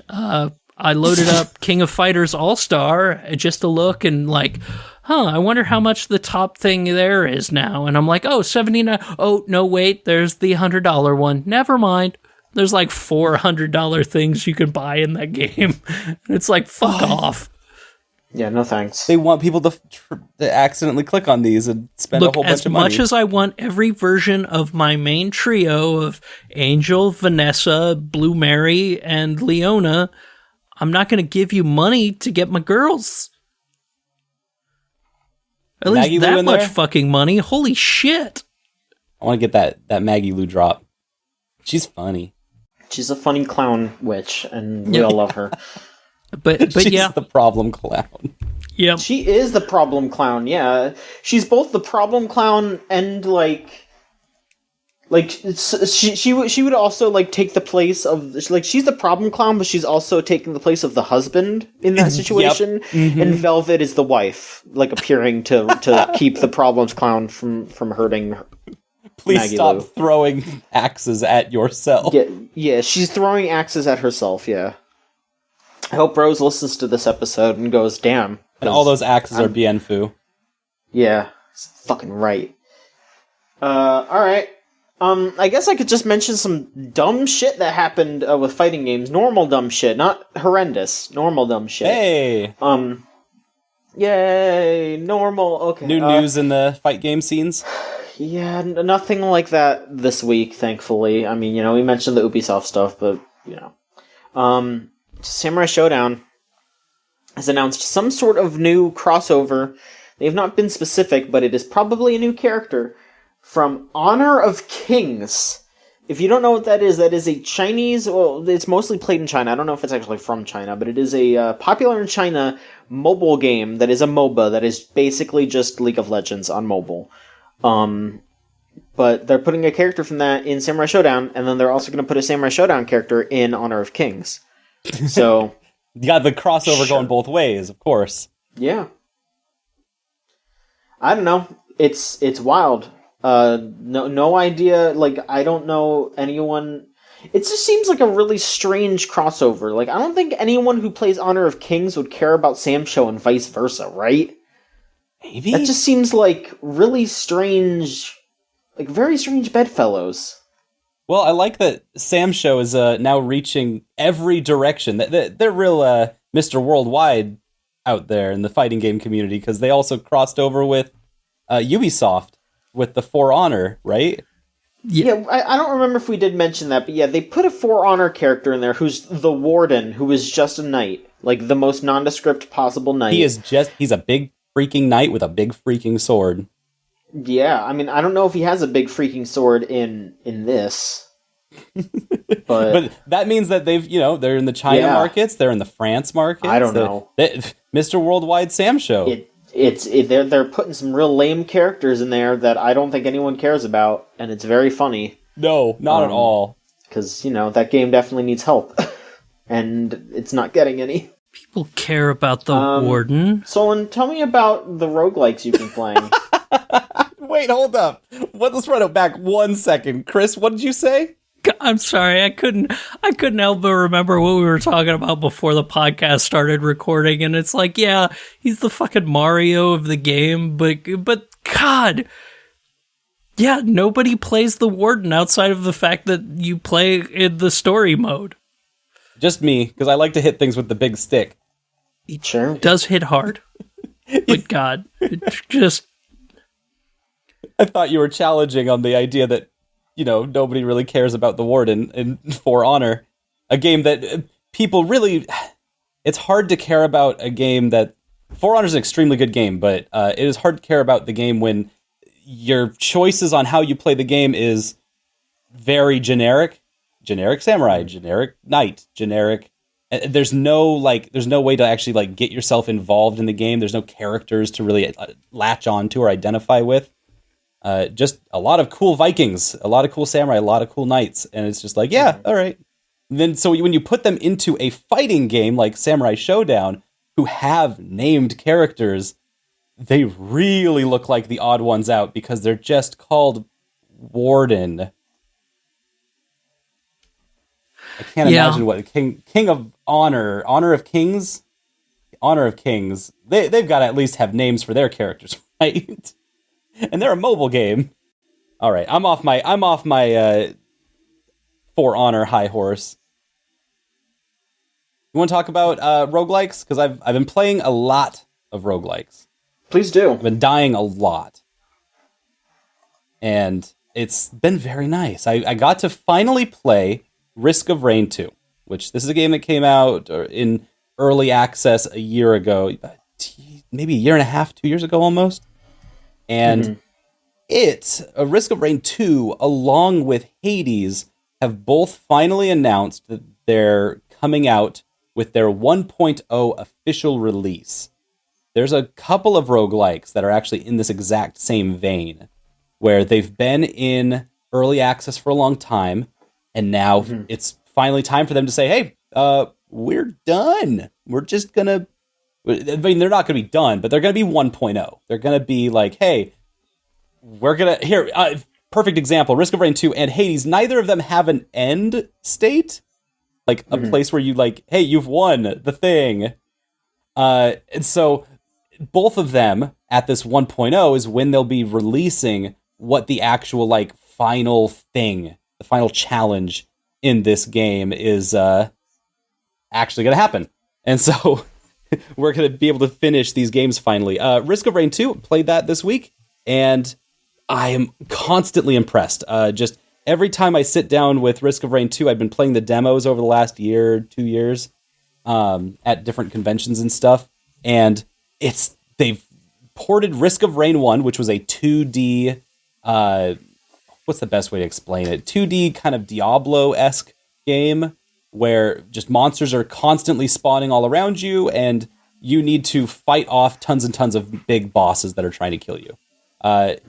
It is a game that I identify thematically as epic loneliness. In 2 words, that's how you describe Risk of Rain, is epic loneliness, because you are in a hostile world where everything is trying to kill you, and there is nothing that is your friend except for the rip-roaring soundtrack to the game itself that is constantly, like, just has tons and tons of electric guitars that are, like, squealing at you to keep going. They help will you onwards.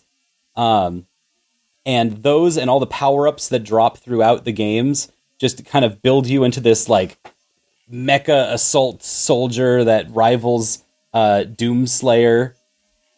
Just, you become so powerful in ways that you cannot imagine in Risk of Rain 2. It's amazing. It's amazing that they've ported this 2D game to, in the new game, it's now 3D. It is just a mouse and keyboard or twin stick style of 3D shooter where you're going to run around, point and click, or point and shoot at monsters around you and blow them up, and it feels exactly the same as it did in 2D. They have power-ups that are almost exactly the same, and somehow they've translated this to feel like perfect simulacra to the exact same feeling of epic isolation and loneliness that you had in the first game. And so now the special part, what makes Risk of Rain such a kind of special game, is that the main theme, this loneliness feeling, this isolation, can be completely subverted in every way by playing multiplayer. And that is what we got to do this week. If you've ever played Risk of Rain, I highly recommend playing multiplayer. And if you haven't played Risk of Rain, I highly recommend finding someone who knows the game really well and can show you all of the secrets so that you can unlock all of the characters, unlock all of the power-ups, just in like 1 or 2 playthroughs, just having a friend be like, oh, hey, look at this place, and they like jump off of the cliff of the entire world and then land on a ledge below that you didn't see, and you're like, hey, there's a character down here, why don't you come meet them? And like then you have a new character. It's just little things like that you wouldn't know right away off the bat, but now that you know, because your friend has shown you, you can then show another friend, and like that's kind of Risk of Rain has a very folk folklore-esque way of like getting their secrets out there that's very fun and feels a little organic, even though it also kind of feels like you're cheating. Yeah. Like, oh, I was supposed to find this myself. No, just here. Just come over here. We're going to carry a battery that halves your health for the entire game. We're going to carry that to the 3rd level, and as long as we don't die and explode, then we get to put the battery onto a little robot who is a plant, and they're a little plant robot friend. Now you get to keep them. Sure. Stuff like that, you know? They walking through the unspoken challenges that are inside of Risk of Rain. You really get to feel like you just feel really cool when you get to go through all that.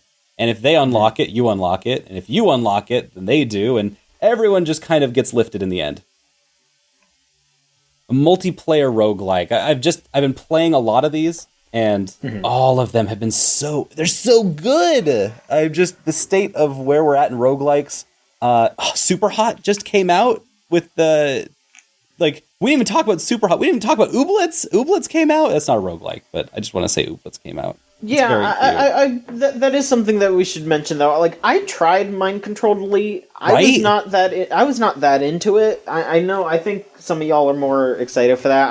I played it for a little bit, and I ran into like the exact same structure like twice in a row.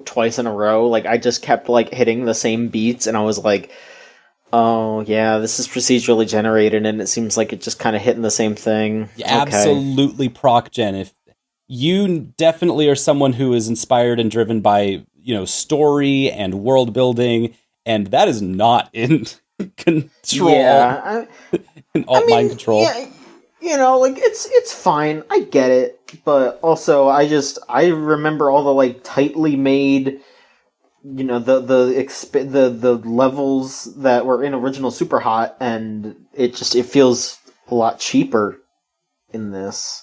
It feels so, yeah, there's definitely like production in the original Super Hot that is not in this new DLC. This DLC is specifically about procedurally generated content. Yeah. And so it's not strictly, I don't know if it's fair to necessarily call it a roguelike, but it has that spirit inside of it. Instead of like enemies dying in one hit and you die in one hit and having that kind of tension that was really like core to Super Hot, they cut all that out. They just dropped that whole design beat and instead filled it with shit like, hey, let's put a mod inside of you that makes it so that if anything hits you, instead you explode shurikens out your face. And then you can grab those shurikens in midair as they're exploding out your face and throw them at people. Like, you can get a mod that lets you throw. I was watching Morat play this for like 3 hours. It was fascinating. You can throw objects, and then those objects explode into bullets that shatter everywhere and can hit you, but also might hit other people. That's just the new Super Hot thing, is having all of this just debris clatter everywhere. And they started making a ton of new weapons and a ton of throwable objects that do all sorts of stuff. You can get a railgun that takes a long time to reload, but when you shoot it, it just goes straight immediately where you're trying to shoot it. It's really satisfying. And then on the flip side, they've got, if you remember it's Super Hot, if you threw anything at someone, they would shatter and explode. There's a fork. You can throw forks at people. Yeah. And I've watched Morat throw a fork all the way across the whole room, and it didn't do anything. It didn't look like it did anything. And then an enemy came around the corner with a fork in their arm. And he was like, oh, there's my fork. Thanks, man. And he grabbed the fork out of the dude's arm and hit him in the head with it. And it was just like, excellent. Sure. Great. It's not the same Super Hot, but it is in its own way, a very special thing. And so it is something that is on my list of roguelikes that I'm trying to put together, because this next weekend, we're doing our Until We Beat of roguelikes, which is probably our most ambitious Until We Beat ever, because we've never done an Until We Beat that involves this many video games. And so logistics on this is going to be really wild. We've got to set up 12, 13 different games, and we're going to, roguelike games, they usually last about an hour, somewhere between half an hour and an hour and a half, and we're going to just play them until we beat them. And if we lose somewhere near the end of a roguelike run, then it's like, well, all right, back to the beginning. And we're going to try to beat all of them, as many as that we can, and within our, human body's limits. And so I'm excited. We're going to just clean up a whole ton of really great video games. And everything from Hades to Binding of Isaac to, and hopefully Super Hot and Risk of Rain 2, and we can just get them all in there. Mm-hmm. No. That'll be weird, though. Risk of Rain 2 still doesn't have an end state. I'm not really sure what we're going to go for there. We'll figure it out. God, that sounds like a wild time. It's the logistics on it are the toughest part. The logistics, and then designing it into a live stream in such a way that it's clear to people who are watching what the goals are. That's what we're going to figure that out tonight. That all sounds good. That's been my week. Oh, God, and The Void Rains Upon Her Heart. That's my other that's my roguelike that I'm running. Yeah, you love that game. God, I just picked it up again after not touching it for 2-3 months. And there's 25% more stuff in there, and it's all really good. Just every time I touch that game, I'm just like, wow, yeah, this really is it is currently number 2 on highest rated Steam games ever. Wow. Yeah, it's on their... I like that game. Their top one, it's in there's a list of top 100 hidden gems, and it is still number 2 because of its 100% satisfaction rating. Yeah, all right. I'm just it's just this little game where you hug monsters to death with hearts. Yeah. People like bullet hells, Yeah. All right, well, I don't have anything else I want to talk about, so is there anything that you all want to talk about before we move on to questions? I think we're good. Unless Solon has another thing, I hit everything I wanted to. I am tapped out. I'm ready for questions is what it is. All right, then. Let's do that. Let us do that. If you want to send in a question, go to videogamechoochoo.tumblr.com/ask.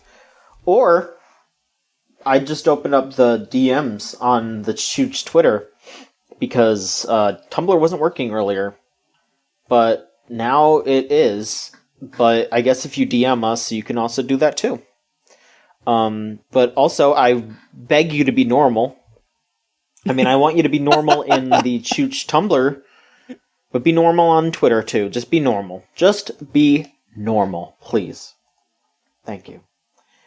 Harlequin Wheels asks, what's your most and or least favorite theme for a group of bosses in a game? As, for example, the Paper Mario office supply bosses. I mean, that's already up there. The fact that you're just fighting tape is really good. Oh, that's great. What others? So, there's a cellophane boss. Is there other bosses in that section that are office supplies? I don't know if it's cellophane. I mean, but it's colored pencils, tape, a stapler, that kind of stuff. It's all that kind of stuff. That's really good. It is pretty good. Okay, I'm going to give you... So, we were literally just talking about The Void Rains Upon Her Heart, and I'm going to explain, because the entire game is literally all bosses, and one of the things that they've done in that game over the last 3 months or so is they've been adding alternative versions of bosses. Sure. And so it's this bullet hell style game, and the one that impressed me the most is that they've got my least favorite boss is this little tiny bird called Lila, who she's just a pain in the butt because she'll leave the screen often, and then you can't hit her if she's off screen. And they've made a new alternative version called Shy Lila, and it's part of their series of bosses that are the shy versions, which means that they come from the right side of the screen towards the left side, and you have to destroy little pieces of the boss instead of one big core before they hit the left side of the screen, and then you lose your combo. Shy Lila, however, they changed the format and the formula so that instead of it being there's little chunks of the bosses floating around, you have to stop them, it is literally a bunch of tiny Lilas, and every one of them is red or green or yellow that is representing a different element, and they fly around the screen like it's Twinbee. So they made a Twin B boss inside of the Void, and it is now my favorite boss. Lila has gone from being like the scourge of my entire gameplay, is like, oh, I gotta fight this little guy who's just a turd, to like, oh, it's the little wingedings, and they like die in one hit, but there's like 100 of them that fly across the screen. I'm like, oh, this is fun. This is goofy. And so that's my... There's a lot of like themes of groups of bosses in that game, and that one got me real good. Trying to think of like themed bosses. Because, like, I mean, I'm tempted to just say the United Assassination Association from No More Heroes, but they're also different. You kind of can't just, like, say themes? Yeah, what's the theme there? Because it's a really good set of bosses, for sure. I mean, I think the kind of sort of... Because I could definitely tell you my least favorite theme of group of bosses would be those... any of the end game No More Heroes bosses that all like just the final boss, like all of the final bosses that are like super bulky and they all move really fast around the screens, and all of them kind of use the same tricks to just be really hard for reasons I will never understand. Sir Henry motherfucker. I still can't get over that his last name is Cooldown. His name in canon is Henry Cooldown.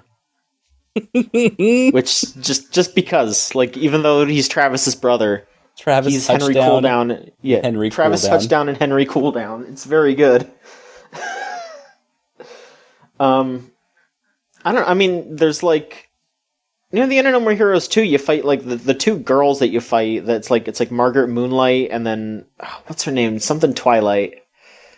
It's the other girl that you fight. She's got, like, the tentacle arms. I don't remember. It's been too long. I'm very tired tonight. I apologize. Chris, any bosses that irk you or inspire you? Well, bosses that irk me is... There's a lot of those. But we're talking about kind of themes. Without spoiling anything, which is tough. Like, it's like my favorite themed bosses have actually probably just been Shadowbringers, where it's been like everything is this weird perversion of light. So everything is like kind of beautiful, but also like ugly as hell.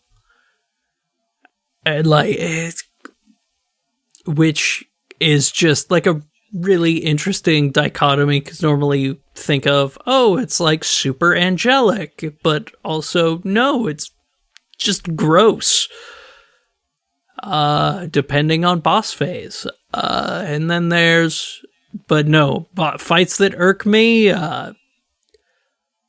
like around the middle of every single Suikoden game, there's always one like excessively hard fight that it doesn't matter how much you're leveled to. It's always going to kick your ass until you like even if you know it by the back of your hand, it's still just sometimes going to kick your ass. And it, like in the first two games, it was the damned vampire who has the best name and is the best Konami Dracula, because his name is Necklord, the Lord of the Necks. That wasn't what I was expecting. What, were you expecting something like cool? Cool Ranch Dracula. That's pretty much what he is, except he's the best Konami Dracula. Oh, so the answer is Alice. Alice Twilight. That was her name. Mm-hmm. All right. Anonymous asks, why does John talk about Delgo so much? What the fuck are you talking about? Who? Delgo? We've been getting a lot of questions about Delgo recently. That's why we've been talking about Delgo a lot. If you want to talk about somebody who talks about Delgo a lot, it's Scott. Scott is the brand manager for Delgo, all right? Bring this up to fucking Scott. This isn't me. This isn't my battle. Don't say that to fucking me. I mean, you do talk about Delgo, like, almost every week on the podcast. Don't fucking step with that shit. Don't fucking start. No, it's not my fucking fault. That little green Shrek wannabe guy? He's a little bastard. I've had enough. I'm not going to talk about fucking Delgo. The Delgopolis. I've had enough. I've had fucking enough of that. Is it possible to have enough Delgo? Yeah, one is more than enough. And then you're done. You shouldn't have any more. Well, yeah, that's probably true. Anonymous asks, how musky would Crash Bandicoot be? Great question. Ooh, yeah, in the outback. Just really hot out there, and... He's wearing shorts. He's spinning a lot. Yeah, but he's doing all that spinning. You think that would repel... That would just... I think that would make him sweatier. I don't know what you're talking about. No, that's what I'm saying, is that would make him very sweaty. Musky man. He's like super Stinky sweaty, man. and he's like squirting that water everywhere from his pits. Squirting just what? Spinning. All right, we're moving on. We're moving on. Shoeless asks, what is the weirdest consumable item you've seen in a game? Being able to consume sunscreen in Deadly Premonition 2 is so fucking next level. Like, York absolutely eats that. There is sunscreen and there is tanning oil. Those are different items that do different things to your, I don't know, like, skin levels. You can get tan in this game, but you can also get sunburned. And there are signs all around the city that every time you investigate them, they have, like, this, like, surfer-looking guy on the front with cool guy sunglasses on.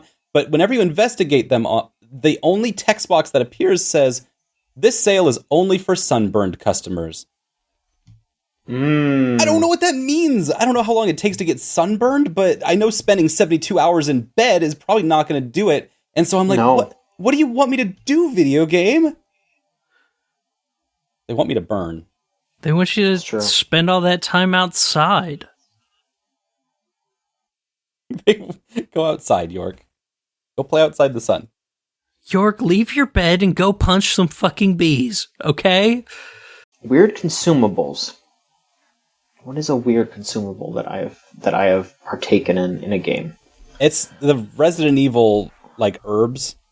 Yeah, that's a really good answer. They eat the herb. They just put the plant in their plants. mouth. Yeah. Herbivores. I love red plant. If you mix the red plant and the green plant, it fills your health all the way. But if you mix it also with a yellow plant, it makes you healthy more. Gives you more health. That's cross-pollination. I mean, I think...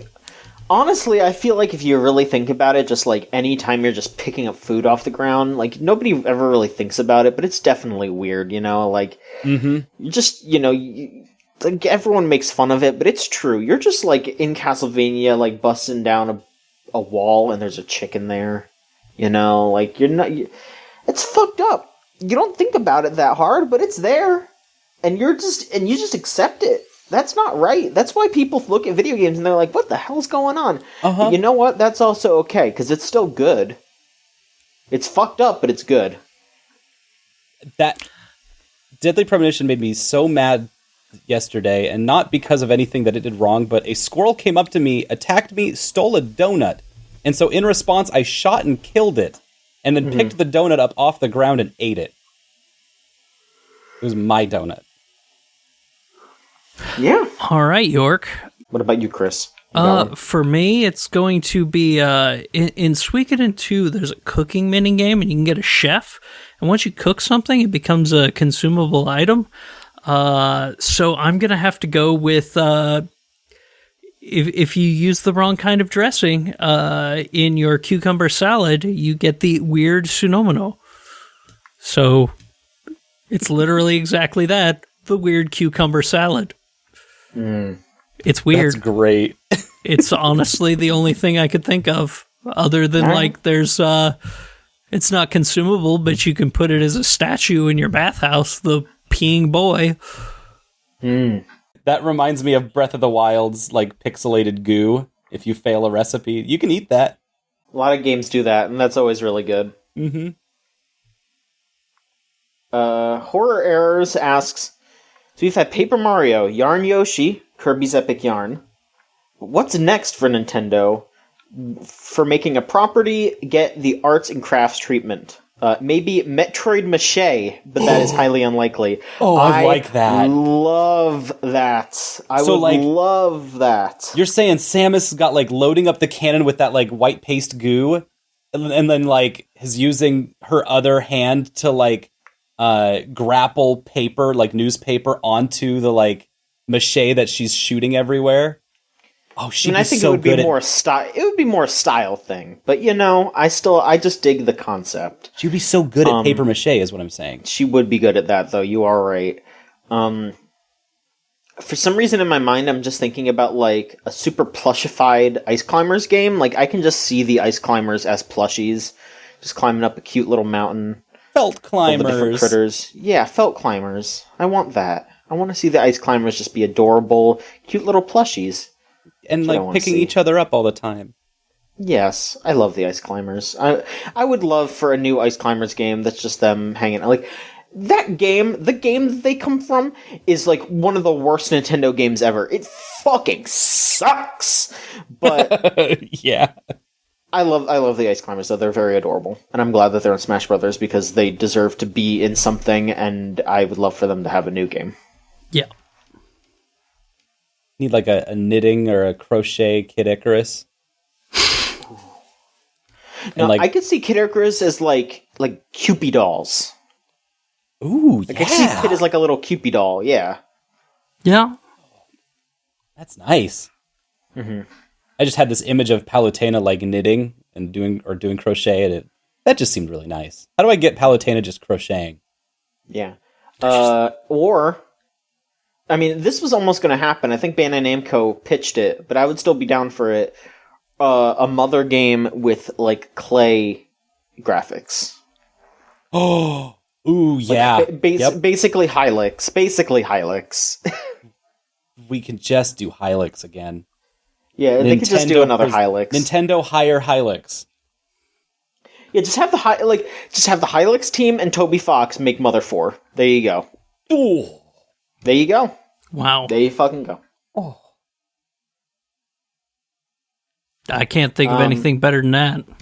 All right. Lucy from the Discord asked, the new Superhot game was released recently for free to owners of the original. Have other games y'all have played done this before? And if so, how do you feel about it as a release strategy? I can definitely think of a lot of games that have had, like, discounts because of previous releases, but I can't think of a game that was released free that you just got if you own. I mean, okay, actually no, I do remember that. There are definitely games like that on like the Switch where it's like, hey, here's this, I don't know, fucking 50-cent game that you buy like the first one, and then you get the rest of their games for free forever. Uh-huh. Yeah.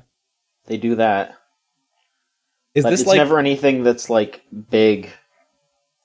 Is this like where with Superhot you can only get it if you have paid for the actual Superhot game and then you get the DLC? Because that's what happened with Superhot, is that if you got it through any bundles or got it through PlayStation Plus or any of the myriad ways that you might have many copies of Superhot, you can't actually get the DLC unless you actually pay for Superhot. Yeah. Then you get the DLC, or you have to buy the DLC separately for that game. It's something like that. That's fascinating. So that whole like business idea, just that knowing that they kept track of like who actually paid them money directly to play Superhot after all of the tons and tons of deals and bundles and stuff that they were a part of over the last couple of years. That was cool. Yeah. Yeah. Smart. Yeah.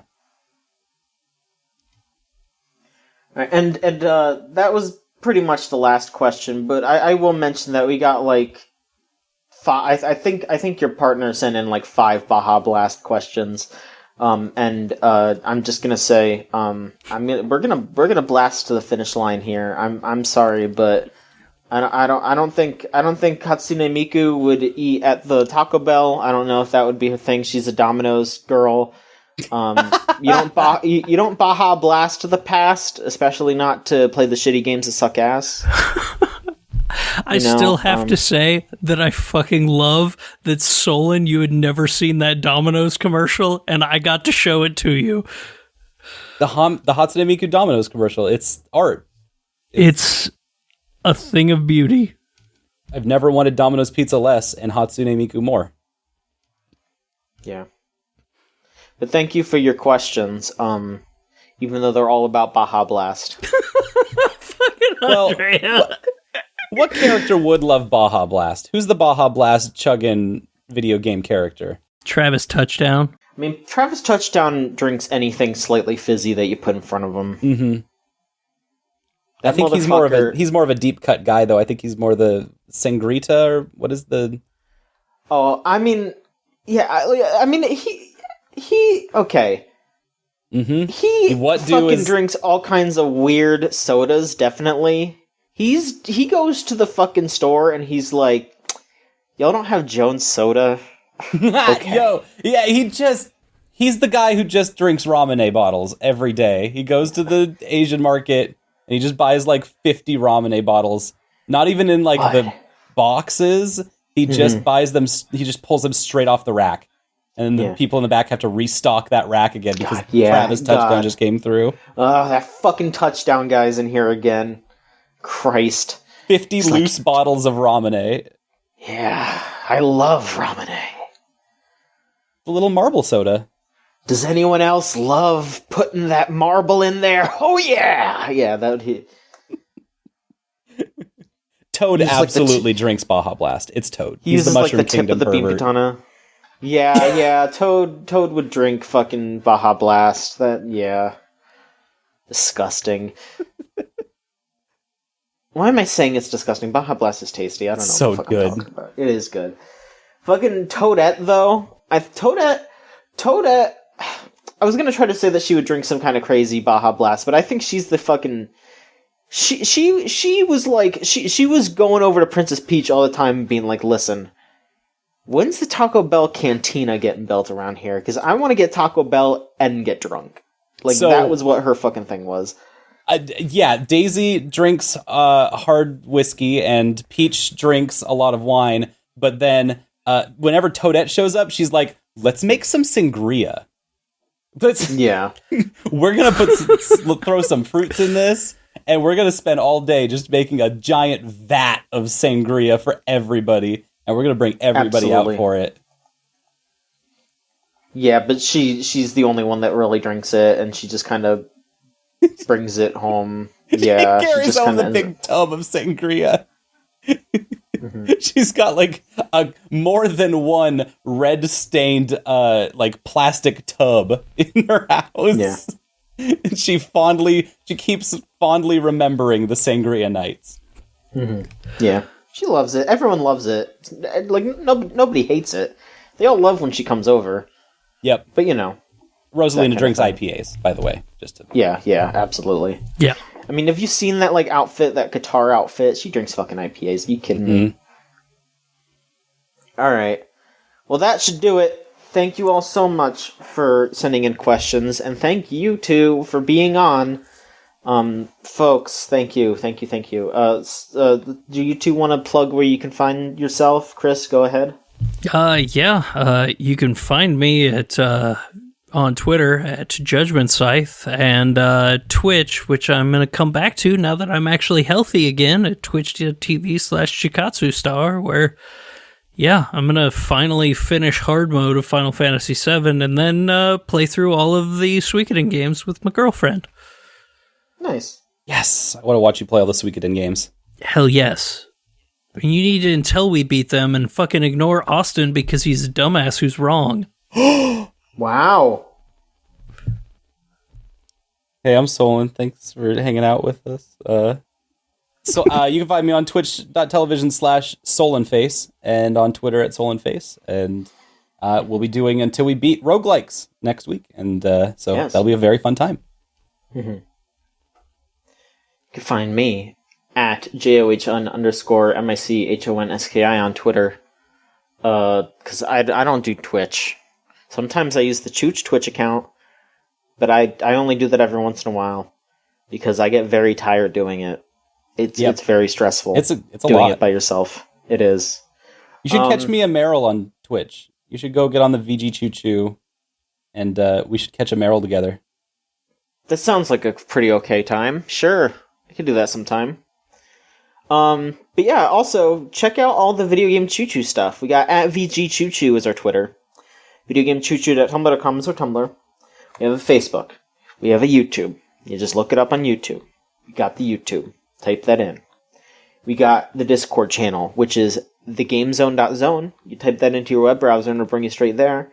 We're having a bunch of fun activities all the time. We're playing 100% Orange Juice. We're playing Tekken. We're playing fucking Melty Blood. There's all kinds of cool shit that you can get up to in there. You can talk about games. You can talk about anime. You can talk about movies. You can talk about wrestling. You can talk about anything you want. It's great. It's a great time. Also, I'd like to thank Melt Channel / Magic Circuit for our theme song Crush off of the album Magic's Real. To listen to their stuff, it's all on Spotify, both Melt Channel and Magic Circuit. You can also go to meltchannel.bandcamp.com and buy their old stuff. So that's really good. I don't know if they have a Magic Circuit Bandcamp. I bet they do. But I have not seen it. It might be there. I will check later. I'm trying to think about if I forgot anything other than the Patreon, which I'm about to say. No, I did not. Did you forget about Dre? Shit. Did. It's okay. Fuck. Well, we can fix this. Alright. We also have our Twitch account, twitch.tv/VGChoo. We do stuff on there sometimes. Yep. And then, of course, we have our Patreon. You can go to patreon.com/VGCC to get brand new content a whole week early. We've got our anime podcast, Chuchigatra Unlimited Train Works. We have Sekiro videos, which are on a little bit of a hiatus right now, but they'll be coming back. And, we got that Doom LP I'm supposed to be working on, but I've been very tired, so you're going to have to forgive me a little bit about that. We'll figure that out. We're getting there. And I mean, we also have something else coming back soon, but you're going to have to wait to see. It should be coming out soon, depending on when it's done. We'll see. I don't know. Look, we're just rolling with it, okay, folks? We're just rolling with it. You'll have to forgive us. Shit is all over the place right now. Yep, we got reviews to do. We do have reviews to do. Hey, Walker posted 2 reviews this past week. Yeah, he fucking did. Go look at his shit. He did 2 reviews this week. Go look at the website, VideoGameChoo.com. Look at all the stuff that we've been writing. Look at it. There's a lot of writing to check out. So please, please, please check it out. Look at it. Yes, look at it.